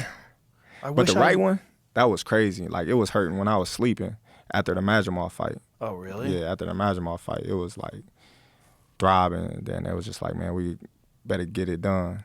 But he was just on me like, we gotta do physical therapy. We gotta do this. We gotta do this. And it was just like, all right, let's go. So he was just on me, and he was just speaking it into existence. He was like, man, you gonna get this fight. I can feel it. I can feel it. So like, I started training for Canelo in February. I wasn't, more so doing boxing workout, but I was just getting my body prepared to, go to camp, and when I start back to go. So strength work is like the basics, strength Right. training. But like, what kind of conditioning were you doing? Oh, no, nothing different, like running, swimming, things like that. And you didn't try to put on any weight? Just tried to like be able No, I to just walk tighten it around up. weight is? Just tighten it up, with the strength work, just tighten it up. That was it. Damn, I wish I knew that you had a problem with your shoulder. I could get you back in town. There's a place called Ways to Well that I work with here that does stem cells that helps so many fighters out. A lot of UFC guys come here. A lot of pro athletes come here. NFL guys come here just to get stem cells. It's like state-of-the-art facility. It's really good, and it could help you. Yeah, I bet it could heal that labrum. probably. Yeah. We'll see. Especially now because you're not going to beat it up as much anymore. Yeah. Obviously, I'm sure you're still working out. You look great. No, I'm actually not. Not working out at all? Nah, Nothing? I've been chilling. Hey, You earned it. I've been putting on my time with my kids and just, relaxing and not having to worry about running and waking up in the morning. Did they things offer like you a that. rematch? Nah. They didn't. Because there was talk that they offered you a rematch, but you wanted $100 million. Nah, and that's a all lie. this all internet That's bullshit. a lie. That's a lie. There wasn't even no rematch in the contract. There was no conversation about a rematch. There still haven't been a conversation about a rematch. I've seen Canelo said that he want a rematch, but nobody has reached out to me and said, hey, Terence, what you think about a rematch or anything like that. So let's put that out there. Is there a number that would bring you back? I don't know. Like, me personally, I can't say it is, because You're just not compelled. Yeah, not You at all. did it. Yeah. Did it perfect. It's like I'm not the motivation. I'm always motivated by competing and things like that. But like when it comes to like boxing, it's like I did it all. Right. Like it's like I checked everything off the check box. So it's like it wasn't close. Right. Right. I beat him, decisively. So what am I doing it for? I think I again? might have given him 1 or maybe 2 rounds. More like 1. Yeah. It was mostly, I think it was like maybe the 5th. He had a really good 5th Yeah, the fifth round, he had a good fifth round. Yeah. But other than that, man, especially the 9th round. Yeah. Woo. Woo. And he headbutted me. He headbutted me on purpose. Did he? Yes. Really? Yes. I was like, man. And he was like, sorry, champion. I like, this motherfucker. He just got a little angry. Yeah. A little frustrated. Yeah, a little frustrated, but Yeah. it's a fight. Like, anytime I'm in a fight, I don't complain about nothing. If somebody hit me in the back of the head or they hit me below the waist or anything like that, I never complain because I'm so aggressive. I'm like, it's a fight. You know what I mean? Like, they trying to do whatever they can to win. It's up to this referee to step in because if Right. he don't, then I'm going to take matters in my own hands and I'm going to do the same thing. So I don't complain. I'm just like, bam, I was a little frustrated and I was like, man, all right, breathe. Let's get back to work. Yeah, don't lose your composure. Yeah, for That's sure. the problem with getting angry, right? Yeah, for sure. Yeah. But yeah, that 9th round, woo, that's when you really start separating. Yeah. You really start pouring it on. I was wondering if you're going to stop him. When the 9th round was going on, when you were cracking him with some big shots, I'm like, whoa. Like, So I told my coach when we was in there, he was like, "You don't gotta do that. You don't got it," because they know me, and I'm like, man, I can go for it, and and it's just like they just know me. They know my demeanor, and it was like, you don't gotta give them a chance. Just keep doing what you doing. You boxing the shit out of them. You winning hands down. Don't give them a chance. You don't gotta box them. You don't gotta do that. You winning. So it's just like me wanting to listen to my coaches all the time because I have that much faith in them. If they tell me to go out there and use my jab the whole fight, that's what I'm gonna do because that's the belief I have in them, and I just like, all right, the last round I was like, all right, let me win this round and separate myself, and I felt like I hurt him bad in that round. yes. But it's boxing. Yeah. Well, he's got a crazy chin. Yeah. He's got a crazy chin. I mean, it's something unusual. No. You don't think so? No, they say redheads is hard to knock out. It's proven. Is it? Yeah, I Googled it. What is they called? What? Gingers? Yeah, gingers. Yeah. I promise you, when you look Well, it they up. have a higher pain Yes, tolerance, yes. supposedly. Yeah. When you look it up, I looked it up because my cousin, she's a nurse, and she said, yeah, them gingers, they hard to put to sleep, even when you giving them the aesthetics to go to sleep. Really? Yeah. Interesting. Anesthesia. Redheads often possess a unique pain profile, generally exhibiting a higher threshold for specific types of pain like heat or pressure, but requiring 19 to 20% more general anesthesia. Yep. Wow. Or higher 19 to 20% is a lot. Or higher doses of certain anesthetics to reach the same level of comfort. That's crazy. Largely due to the mutated MC1R gene, which affects nerve sensitivity, can lead to increased sensitivity to pain and paradoxical increased sensitivity to some opioids. Interesting. Interesting. Increased sensitivity to opioids is interesting. When she told me that, I Googled it, and I was like, damn. This is why Canelo, can take so many good shots. Yeah. That does make sense. Well, Neanderthals supposedly had red hair.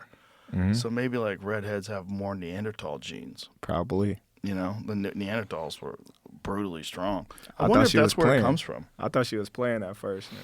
That's She crazy. was like, no. She was like, man, when we be trying to put them to sleep, it'd be harder to put them to sleep than normal people. So I started Googling, and I like, you're fucking right. 19 to 20% is nuts. That's a lot. That's like the difference between killing someone and them just going to sleep. Yeah. Like you give them an extra 20%, they might not wake up. Facts.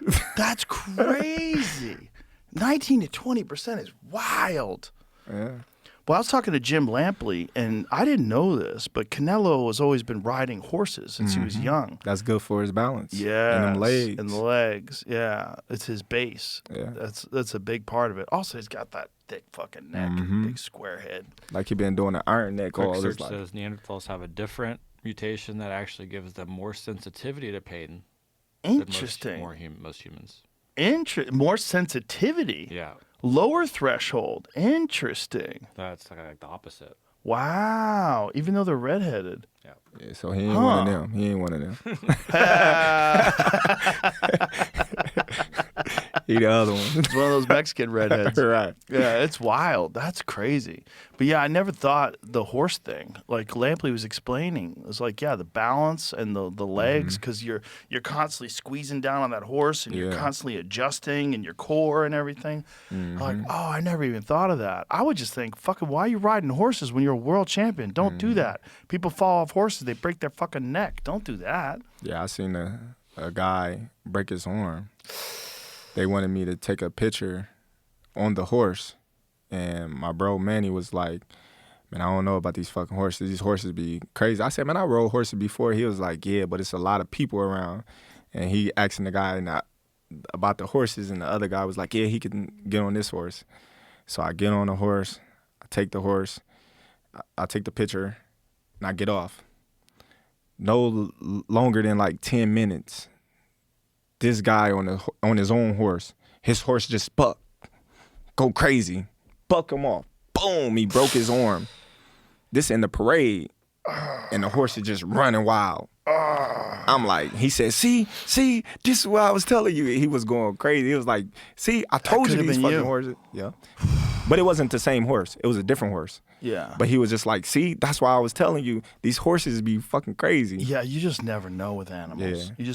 My oldest daughter got into horses for a while. One of her friends used to do those things where, the horse jumps over a thing and does, like, they have like a whole obstacle course, and she was getting into that, and she fell once and she was okay, and then she fell a second time. She hurt her wrist pretty bad. I was like, honey, you gotta stop. You can't be doing this. Is too dangerous. Because like those kind of injuries you get falling off a horse, especially if you get stomped, those are life changing. Especially if you get tied up. Oh. I done seen videos of people getting bucked and their leg is. They just a rag dog getting beat up, getting stomped in the head. Oh no. Yeah, horses. Fuck that. Fuck that. I know quite a few people that have fallen off horses and been okay, but like, why? Why do it? Yeah, nah. Yeah. Texas Ranger. Everybody wants to be a cowboy. They watch Yellowstone too many times. Everybody want to be a cowboy. Yeah. It's funny. We were talking to Andre Ward on the phone today when you had Andre on FaceTime, and we were talking about burbles. Yeah. But I've been going down this Berber rabbit hole. Those mastiffs. I'm fascinated by them, man. The South African mastiffs they used to keep lions and hyenas away from the farms. And we were talking about coyotes. Like, you got land now. You're relaxing now. So I like it. Separated from everything. Got some space. Yeah, it's crazy because when I was building the house, a lot of people was like, oh, he's building a house on the aerospace money and this and that and this. I'm like, dude, do you know how long the process is of building houses? Like, this is not no week or two month deal, you know what I mean? Like, it's years. Yeah, like just from design to the beginning of construction, it's years. Yeah, for sure. You gotta go pick out every fucking thing in the house. I bought that land in 2016. Oh, really? Yeah. Wow. And I just was sitting on it. It was a house there already. I had it rent out to one of my buddies, my best friend at that. And when the time came, I had more kids, so. It was better that I waited than to build then. So I just was like, man, it's time. It's more peaceful out there. The kids, they ride the 4-wheelers out there where we can shoot out there. Nice. We can do whatever we want out there, and it's just, peaceful to wake up to the sunrise and, the nature calling. Yeah. There ain't nothing like it. That's the dream. It's definitely the dream. Yeah, for a lot of people. That's nice. That's nice. It's nice to see someone just setting their life up right. Yeah. I'm just amazed that you don't get the itch at all. I'm more competitive in other sports, Like what? What are you basketball, doing? Football. I'm anything. I ain't gonna lie. Anything I do is like I gotta compete. Darts, pool, like whatever. You remember I came in here like, you want to play pool? You're like, let's do it. I was like, nah, I'll just play. You can't kick my ass on camera on pool. I heard that you was good. I fucked Lennox Lewis up. Yeah, he was talking a lot of shit. Lennox Lewis never got a shot. Yeah, I ran 2 racks on him. Yeah, and he was like, we're done. Yeah, I came in here pump faking you. I knew, though. Already knowing. Yeah, I knew right away. I just like to have fun, Well, everyone who is an elite athlete is insanely competitive. Yeah. That's the problem, though, is unfortunately some of them get involved in gambling. Like that's the Michael Jordan That's what we thing. was just talking about, man. Yeah. Dre. He was like, you gamble? I said, man, I ain't never gambled. Good for you. Stay a lot the of fuck people away. was always asking me, why you don't gamble on your fights? I'm like, no, I don't gamble at all. Good for you. They was like, oh, well, we see you when you gambled on the streamer, Aiden Ross. I said that was only because he called me out with my brother. What did you do? What was that? He bet me $10,000 that Teofimo was gonna whoop Shakur. Oh, that's a crazy bet. You know what I mean? So it was just like, That's a silly bet. He called me out on live, stream. So I'm never gonna back down from that. Like, of course. I'm riding with Shakur till the wheels fall off. That's also like, if I was making odds, I'm putting like a 6-1. Yeah. Like, that's a crazy flat out bet. Yeah. You're not even getting any odds on the money, and you're putting it on No disrespect to Teofimo, but I think that Shakur he has the potential to be an all-time great. Yeah, he will be. I believe so. He will be. All he got to do is keep doing what he's doing, stay focused, and that's it. It's just with fighters like Shakur, Devin, it's all about staying focused. Mm-hmm. When these young fighters get to the pinnacle of boxing and they got everything at their disposal, sometimes they get caught up in the limelight and the things that really don't matter.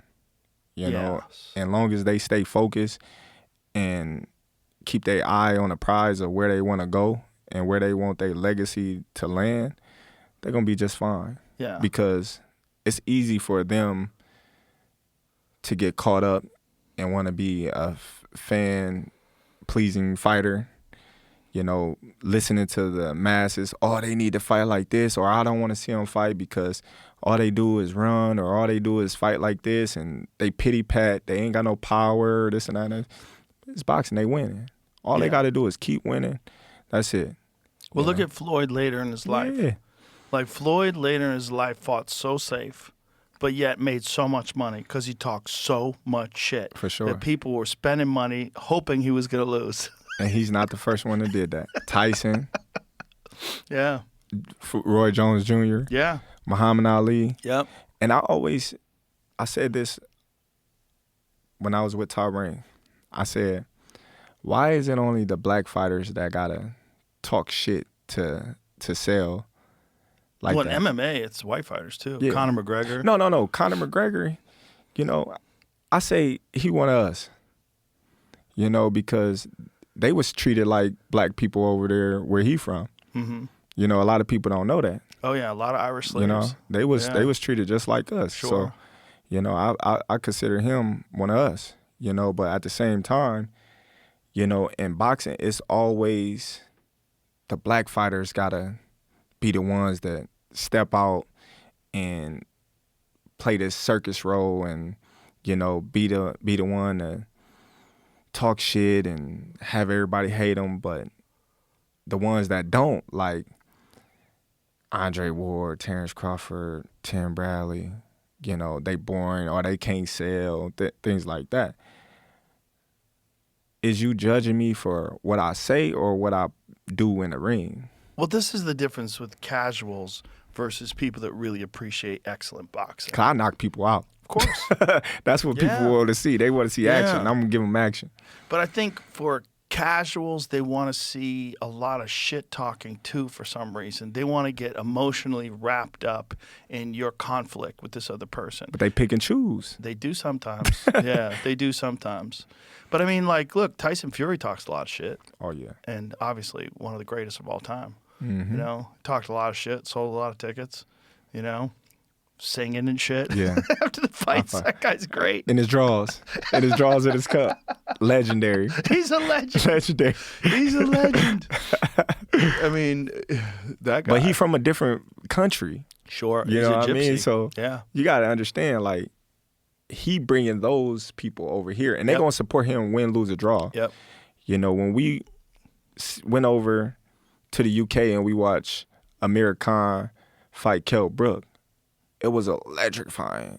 And those guys had losses, been both stopped and all that. But those people came out to support like a motherfucker. Oh yeah. And I left that arena like, God damn, man, I wish I was, from the UK, like, because the way they support boxing, they don't look at, since you lost, we not going to support you. They look at, no, these is warriors and we not going to stop supporting them because they lost. That's true. That is true about the UK. I mean, America, they like, man, you got your ass whooped, on to the next. You a bum, you washed, you ain't as good as you said you was or we thought you was, and it's just like they chew you up and spit you out, and it's like, God damn, you know how hard it is to stay at the top of a sport that everybody's gunning from you. You know, that shit hard. Like, Yeah, that's the culture of America, though, right? It's a bit of a problem. yeah, It disgusts me with fighting. it's not like that in the disgusts me. UFC though. It is. Not so much. There's plenty of people. It's well, only- the UFC, it's not as important to be I'm about to say undefeated. it's only like a couple of people in the UFC that was undefeated. Very few. You know, you got Khabib, Mm-hmm. you got John Jones. He had that one little loss. That's a bullshit You know, loss. yeah, though. but everybody Yeah, know that he was a bullshit dominated loss. that dude. My boy Cejudo, he just finally lost with not too long. Well, he lost a Yeah. bunch of times. He lost to Mighty Mouse early on, then he came back and beat Mighty Mouse to win his first Yeah. title. Yeah, But like most everybody else be having like 5 losses and Yeah. stuff like that, and they be at the top of the top. You know, and everybody still support him, but don't nobody go, oh, he got 5 losses, he trash, he this that. No, just That's true. maybe it was off night. You know, There's something to that because I think it's more difficult to not lose in MMA. There's just too many different styles. There's too many different approaches, too many variables. And it's also so difficult to not be hurt in training Yeah. before you fight. When you're grappling, kicking legs, elbows, all that shit that you're doing in Jiu-jitsu. training, jiu-jitsu, you know, you're manipulating joints. There's so many different things that can get fucked up. I mean, think about all the things that get fucked up just with your hands, just boxing, shoulders, back, knees, ribs, yeah. And then, neck, Yep, neck, sure. all that. Yeah. And then add getting dumped on your head, add, getting kneed in the face, add getting your legs kicked, knees buckled, toes broke. toes broke. Yeah. I mean, Pereira fought a world title fight with a broken toe. Yeah, Just came in and fought with it. Then afterwards, toes all fucked up and crooked to the side, and he adjusts it, pops it into Yeah. place. Yeah. it's tough for them for combat sports, you know, and people don't know. Like I said, they don't know what we go through. We don't never No. walk in a world class fight, you know, the same or 100% healthy. Like everybody just be like, oh man, I'm 100%. No, the fuck you're not. It's not Yeah. possible. There's always going to be something that's bothering you. Yeah, If you're going through a 10-week camp, how is it even possible yeah. to not Bullshit. have something? If they bullshit, but it's gonna show in the fight. Right. It shows in the fight. But don't they? Everybody always says, nobody says, I'm pretty fucked up going into this fight, Yeah. but I'm hoping it works out. Yeah. Nobody says that. Nobody said that. No. I mean, that's the game. When they talked about my shoulder, you know, before the Canelo fight, I was just like, I don't know. What shit? Tell them to hit me in both of my shoulders. You know? Like, it don't matter. Like, my shoulder is healed. Like, yeah. How long did it take before it felt 100% again? After the fight, Really? yeah. Because I got it on Halloween. Oh, you got it in October. Yeah. And then how many months did you have to recover? I fought September. Whoa. Okay. So that wasn't So even you a year. had not even a year. Yeah. And when did you really start training hard again after the surgery? Probably April. Okay. That's a good amount of time. Yeah. People don't realize, shoulders is such a complicated joint. There's all this different movement And it to still wasn't like 100% after I fought. because you didn't have your strength all the way Yeah. back to even after you fought. Yeah, like it wasn't 100%. So it wasn't 100% in the fight. Mm-mm. That's Like, crazy. I always tell people, like, if you watch my jab and my hook in the Canelo fight, then watch my jab and my hook, my prior fights, you know, and Madrimov and Spence, you'll see the difference, Really? you know. But the blind eye wouldn't even notice it. Right.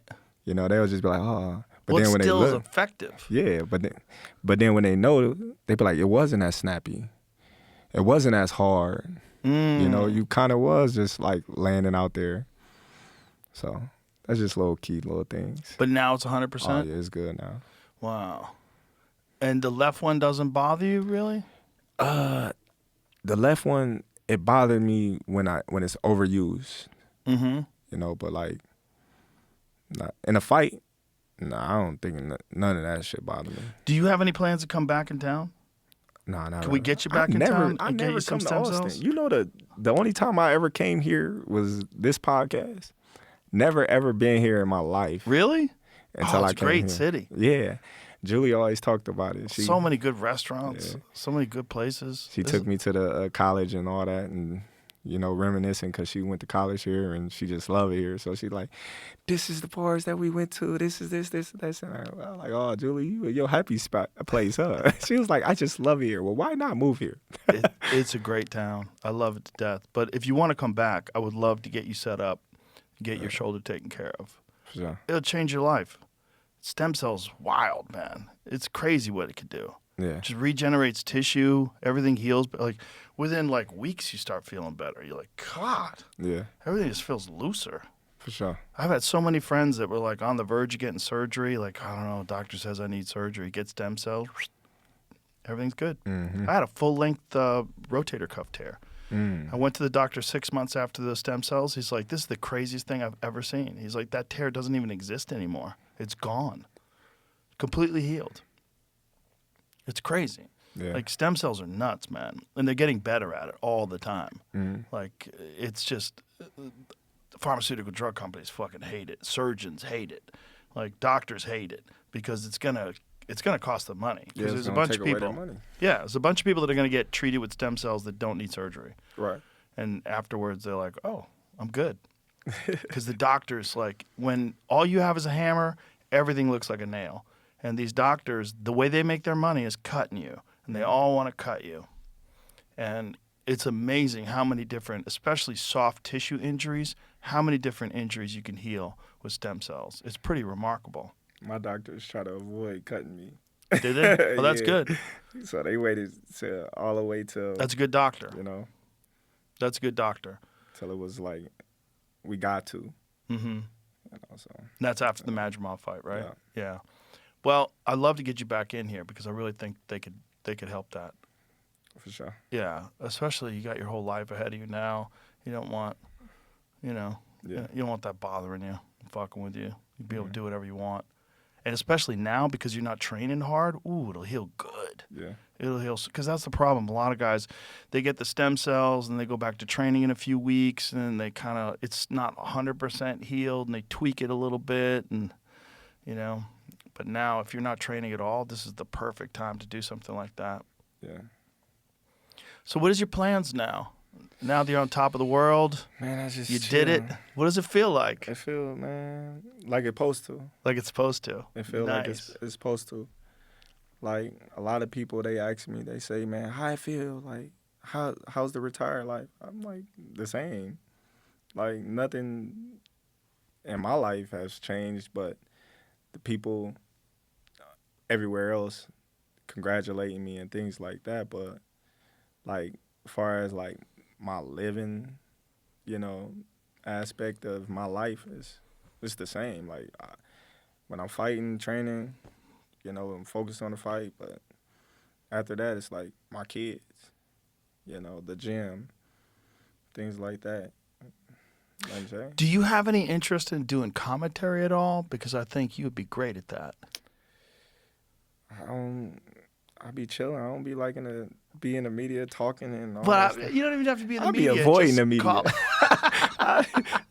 I be avoiding the, how some people they want to be all up in the limelight and things like that, and I be avoiding. They be like, Terence, can we get in here? Nah, right now I don't want to talk. Yeah. Well, I appreciate you coming in here then. Oh yeah, for sure. But a lot of people ask me that. Do you want to be like all the other fighters and be a commentary? Nah. Good for you. I'll be cool. Good for you. That's gonna help you so much. It's gonna help you so much because it's the people that crave that limelight. When it all goes away, then they're like, well, who am I? I thought I was special. I want to be the guy when, he's here. Yeah. They want to be constantly in the limelight, showing up at red carpets, all that. I avoid all that shit too. I don't want to have nothing to do with that. I know who I am, internally, Yes. So can't nobody, tell me who Terence Crawford is. So I'm happy in my own skin, always been happy in my own skin, and I believe that's how I got to the point where I'm at now. You know, when nobody believed in me, I didn't listen to them because I knew who I was all along. When people told me I was a bad businessman, okay, look at me now. You know, when people told me what I should have did and what I shouldn't have done, and I did what I wanted to do, look at me now. So now it's like, everybody like, man, this dude knew all along. And it's like, yeah, because I'm not a follower. I'm not going to listen to people that has never done anything in their life and never took no chances or no risks to tell me what I can and what I can't do. So I'm happy in my own skin. I'm happy, you know, whether they chant my name or whether they not. As long as my family love me and my family there and they good, they well taken care of, then that's the only thing that makes me happy. That's beautiful.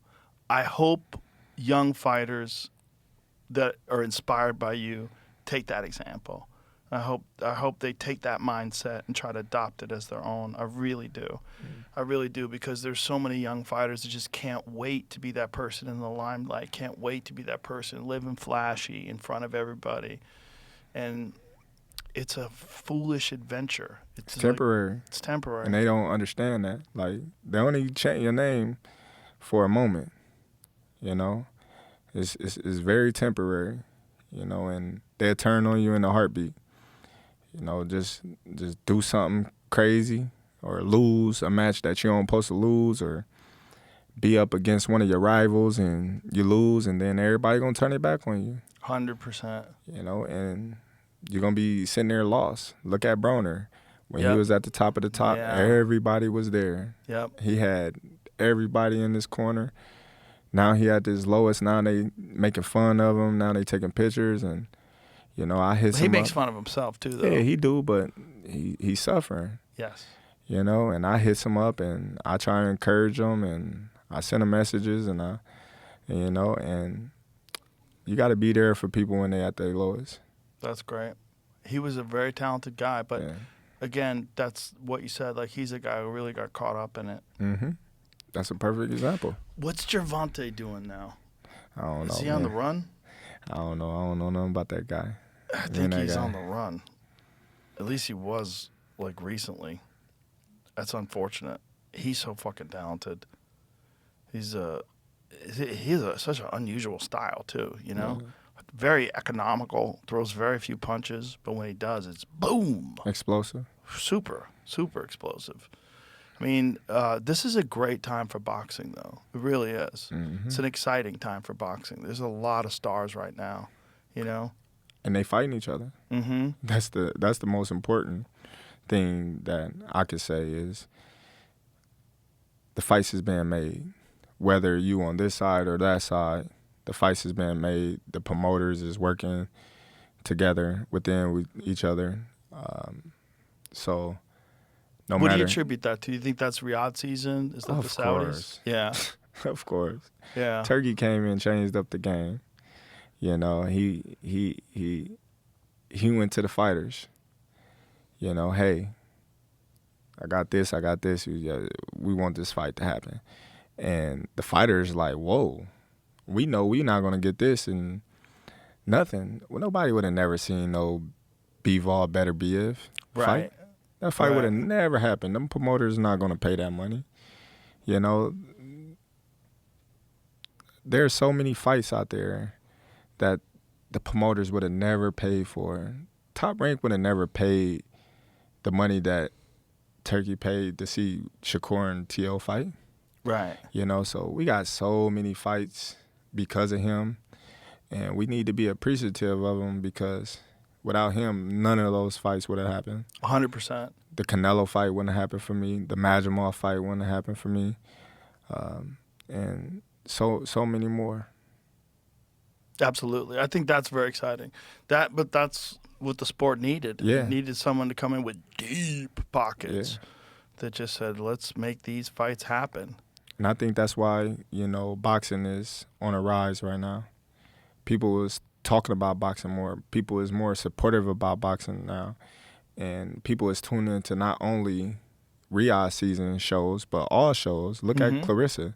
Yep. She just put on a hell of a performance. Hell of a performance. And it was rocking in that Yeah. motherfucker. Oh, that was crazy. It was sold out, over 16,000 people as a woman. I know, right? Man, she doing her thing. And people don't give women enough credit. Like, she bringing out stars, you know, and, man, it was a good atmosphere in there. I mean, and it was a very skillful fight. Yeah, She fought it very skillful. They came to bang. I said, y'all came out of there fighting like cats and dogs in that first round. Ooh-wee. But you could see it in her face. She wanted to knock out so bad. I was like, ugh, she's a dog. She's ferocious. Yeah, and so skillful too. Yeah. You know, but she's a unique individual star in a realm where there's not a lot of women stars. Yeah. You know, it's like, but I think a person like her can encourage others. Yeah. And there could be more. And when you have one star, a lot of times it does sort of open up the landscape for more. For sure.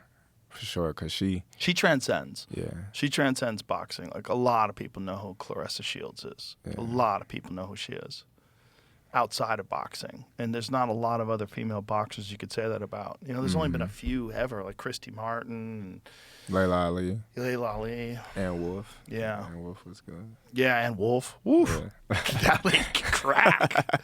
She was a ferocious trainer too. Yeah. Remember she was training Kirkland? Yes. Bro. With the bag on the back of the truck. Oh man. She'd make him go through hell. But when he was with her, he was phenomenal. Wasn't he undefeated with her? I think he was undefeated with her, Yeah. and she wasn't with him when he fought Canelo, unfortunately. A couple of fights, I don't think she was with him. Well, I think it was too much. Like, it was too hard. Like, he didn't want to do it. Yeah. She's a tough lady, man. She'd put you through some fucking hell. Her training, like, there's some videos of her putting Kirkland through training camp, and it's like, my God. Mm-hmm. But and for a woman to be able to do that, you know, it just shows you how impressive she was, how special she was. But his performances showed as well. Yes. You know? Yes. Because she was getting in his mind as well as physical. Yes. You know, and taking everything from him and putting him in a room and now it's training. It was kind of like Rocky. Mm-hmm. You know? You ain't got no TV. All you doing is work, eat, sleep, shit, boxing. Yeah. You know? And it's just like, damn. I got into old boxing footage real recently over the last, 6 months. I've been watching a lot of old camps, and there's some great YouTube channels that shows Hagler's camps. Mm-hmm. And Hagler's camps were phenomenal. It was so good. Like, Hagler was rich, and he would go to Provincetown, this shitty little fucking town on the Cape. No disrespect, Provincetown. I'm just saying, and compared to where he could be. I mean, he could be in New York City. He could be anywhere he wanted. But he would go to this small town in the middle of fucking nowhere and run on the beach and live in a room with no TV, no nothing, just eat, sleep, train. He was sparring 100 rounds a week. I mean, it was wild. Watching him train was incredible. It was incredible. And when he would get into that ring, there was no stone unturned. No stone unturned. And it was just all discipline and drive and focus. And he was another guy, didn't get his due until he stopped Hearns. That's when people really woke up. You know, all the inside boxing people were very aware, but it took a while. It took a while before the rest of the world caught up. Because it wasn't flashy. Yeah, it wasn't flashy. Just dominate. Yeah. Just break people's wills. The Mugabe fight to this day is one of my favorite fights of all time, because Mugabe was putting people in the hospital. That was tough. Oh my God, Mugabe hit so fucking hard. But that was the other thing about Hagler, man. Had a chin from hell. You know, Hagler had extraordinary mandible muscles that, they did a CAT scan on him, like a scan of his head. They said the muscles on the side of his head is like he was born with headgear, or he developed it just from biting down on a mouthpiece for so long. Yeah, just But I love watching those old school training footage videos. Like, there's some great ones of Sugar Ray Robinson running in the mountains and hitting the bag and training and all the calisthenics that he had to do. I think more people should see stuff like that just to appreciate the amount of discipline and work that it takes to get into peak condition for a fight. Because I just don't think they understand what your mind has to go through to get up for that every day, over and over and over and over and over, until you're finally in the ring.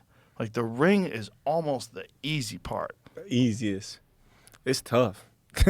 It's like, you know, when we in Colorado and we got to run the mountain, like sometimes I be like, man, I ain't running this mountain, man. Like, I don't care. Like, and then it be like, you gonna get your ass whooped. You better get your ass up. Or Bo will come in there and be like, let's go. I be like, man, Bo, let's go.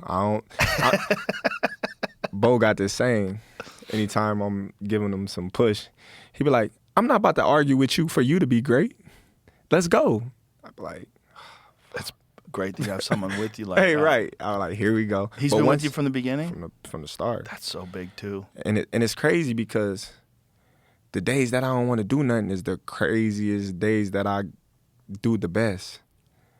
You know, and Because you conquered that inner bitch. yeah. That thing inside you that wants to not do it. Yeah, like, Steven I'm say, the fucking man. Yeah, Steven be like, he was like, when you don't want to do something, it's like you trying to hurry up and get it over with, so you trying to do it fast. So like my best times is when I don't want to do it. Like my best sparring is when I don't want to spar, because it's like I'm like, all right, I'm about to fuck you up because I ain't about to play with you. I ain't about to go in here doing all this extra shit. You know, or I don't want to get hit. You know, so it's like your best days is when you don't want to do it. Yeah. You know, that's when I perform the best in the gym and stuff like that. So, yeah, man, a lot of young fighters, when they come and see my training, they see what I go through 3 times a day. So it's eat, sleep, shit, work. You know, they like, man, you train too hard. I'm like, ain't no such thing. You know, Tim Bradley told me, hey, man, you got to rest. You got to chill out. Andre Ward, man, you gotta rest. You know, and these last 2 training camps, I took on their advice and took just a day off, like in a week. Like every week, instead of training 7 days a week, I take 1 day off, just not doing nothing, and it helped me tremendously on my recovery. Really? Because I used to just do active rest on Sunday. We'll do the incline. We'll just do the incline, that's it, in the morning, early in the morning, and then we have the whole day to recover. But he like, no, you got to just take the whole day off, not doing nothing, and just recover. And as I got older, you know, my last 2 training camps, I took that advice, and it's just like, man, I'm like, man, I could have did this years ago. I was just so like locked in, like, Right. if I take a day off, they gonna have a day up on me.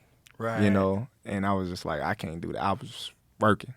Well, it's a fine line where there's a point of diminishing returns, where you put in too much work. Yeah. Like, seeing a guy fight when he's overtrained is one of the saddest things ever. It's like his drive actually fucked him. Yeah. I've seen it before. In MMA, it happens all the time. Especially guys who don't use heart rate monitors, don't monitor their resting heart rate when they get up in I the used morning. that my last two camps. Oh, Yeah. and that was the only 2 camps you did that? My last 2 camps. Wow. Interesting. So like everything was visual with my coaches, because they been with me so long. Right. So they know when to pull back. Right. Like some days they'll be like, all right, you know, You're peaking. you did 4 rounds. Nah, we done. Be like, man, I got 8 rounds today. Ah, you good. Be like, what? You good. Don't worry about it. We'll come back tomorrow. You know, and I'd be like, all right. You know, I would never question them. Right. You know, or we come in there and they be like, all right, today we're gonna shadow box and we're gonna hit the mitts. But I never question them, but they already knew Right. by watching me, you know, along the weeks to pull me back, when to pull me back. And then it started getting, you know, to me, and I'm like, oh, okay. So now I know what they not gonna let me overtrain, because they know I'm gonna give it my all every time I train and anything I do. So they just pull me back. Like, all right, well, we gonna just do yoga today and we gonna do boxing work. We ain't gonna do no, strength conditioning, or we're not gonna do no road work, or we just gonna swim. Instead of running, we gonna swim. So some days they'll flip flop. That's the beauty of having a really good trainer. Yeah, for sure. And someone who's really paying attention to you and knows you, like knows the signs, knows when you're a little sluggish, knows when you're peaking a little early. Yeah. To pull you back. Yeah. And anybody say that you train too hard, it's like, compared to who? Compared to who? It's whether or not you've built your body up to the point where you're doing that for so many years that your body's conditioned to go that hard. Because there's people that used to say that if you run a marathon, like you need like 6 months off. I had a friend who was my friend Cameron Haynes. He runs ultra marathons. When he was training for a 250-mile run, he was running a marathon every day. Every day.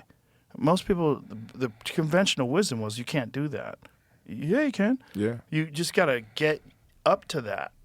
So if a fighter is slacking off in between camps and getting fat and drinking and fucking off, and then they get back into camp, you can't do 3 hard a day like that. Yeah. But if you're already in shape and you're already conditioned and you have built up this base of years and years of doing this, your conditioning will be so much better. One of the things that I notice in young fighters in particular, especially in MMA, is how tired they get in a 3-round fight. Just a 3-round MMA fight, how tired they get. And I'm sure they train hard, but they don't train as hard as these guys who don't get tired in a 5-round fight. So what is the difference? Well, it's the years and years of building up that cardio base, not fucking up your body, not partying. Knowing how to breathe. That's the most being important. Efficient. Yeah. Because my first time at the UFC, when I did strength and conditioning, I was like, man, this I'm not getting nothing out of it. It's easy. And it was like, well, it's not meant to break you or kill you. You gonna see the difference. And I'm just like, man, when I'm doing UFC back at home, like I'm sore. Like I'm not sore, the next day when I'm doing strength and conditioning here. But like gradually you start seeing the results. Right. And it's like, damn, and it's a science behind it. Yes.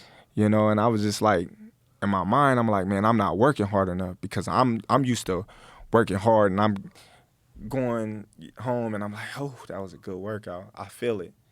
Like psychologically, I'm like, I don't feel like I did nothing, because my body isn't so in shape. I'm like, man, I need to do more. And they're like, you good. You did a lot today. I'm like, all right. So, like, gradually I'm starting to see the effects. I'm like, oh, okay. So maybe he was working me out too hard. And I'm getting stronger and everything. And I'm just like, okay. It's all a science. It really is a science. Yeah. And, the problem with fighters is, especially elite fighters, is they're so driven. And sometimes you can't let the dragon off the chain. Yeah. You gotta slow down. Yeah, slow down. We gotta do this. We gotta progress. Yes. Progress Yes. over time, and get to that perfect point the week before the fight where you just settle in, and then fight time. That's my guy Gavin. Gavin just like, oh, don't worry, we steps. Well, that's the beautiful thing about having someone that you could trust that really knows what they're doing. Yeah. And, there's a lot of young fighters that are just all gas, no brakes, and they might be costing themselves a little bit. But then there's a lot of lazy fighters like, yeah, I don't want to overtrain. Yeah. Like, no. You're undertraining. That's why you get tired all the time. You're not in good enough shape to be doing the proper workout that you need to do to really prepare for a fight. Yeah. It's just this fucking dance, man. Yeah. It takes forever to learn. It takes forever. That's why, like, a lot of fighters, they reach their prime when they get into their 30s because they get it all dialed in. They know what they need. They know what they need to do. They know what a camp really feels like. Yeah. They prepare for it. Been there, the experience. Yeah. So, yeah, they definitely know their body. They know when they in shape, when they out of shape, what they need, when they need a little more. Yeah, experience is the best teacher, I would say. Well, experience and then listening to people like you. That's a big factor. Listening to people that have done it all and and that wisdom, the things that you've said on this podcast today.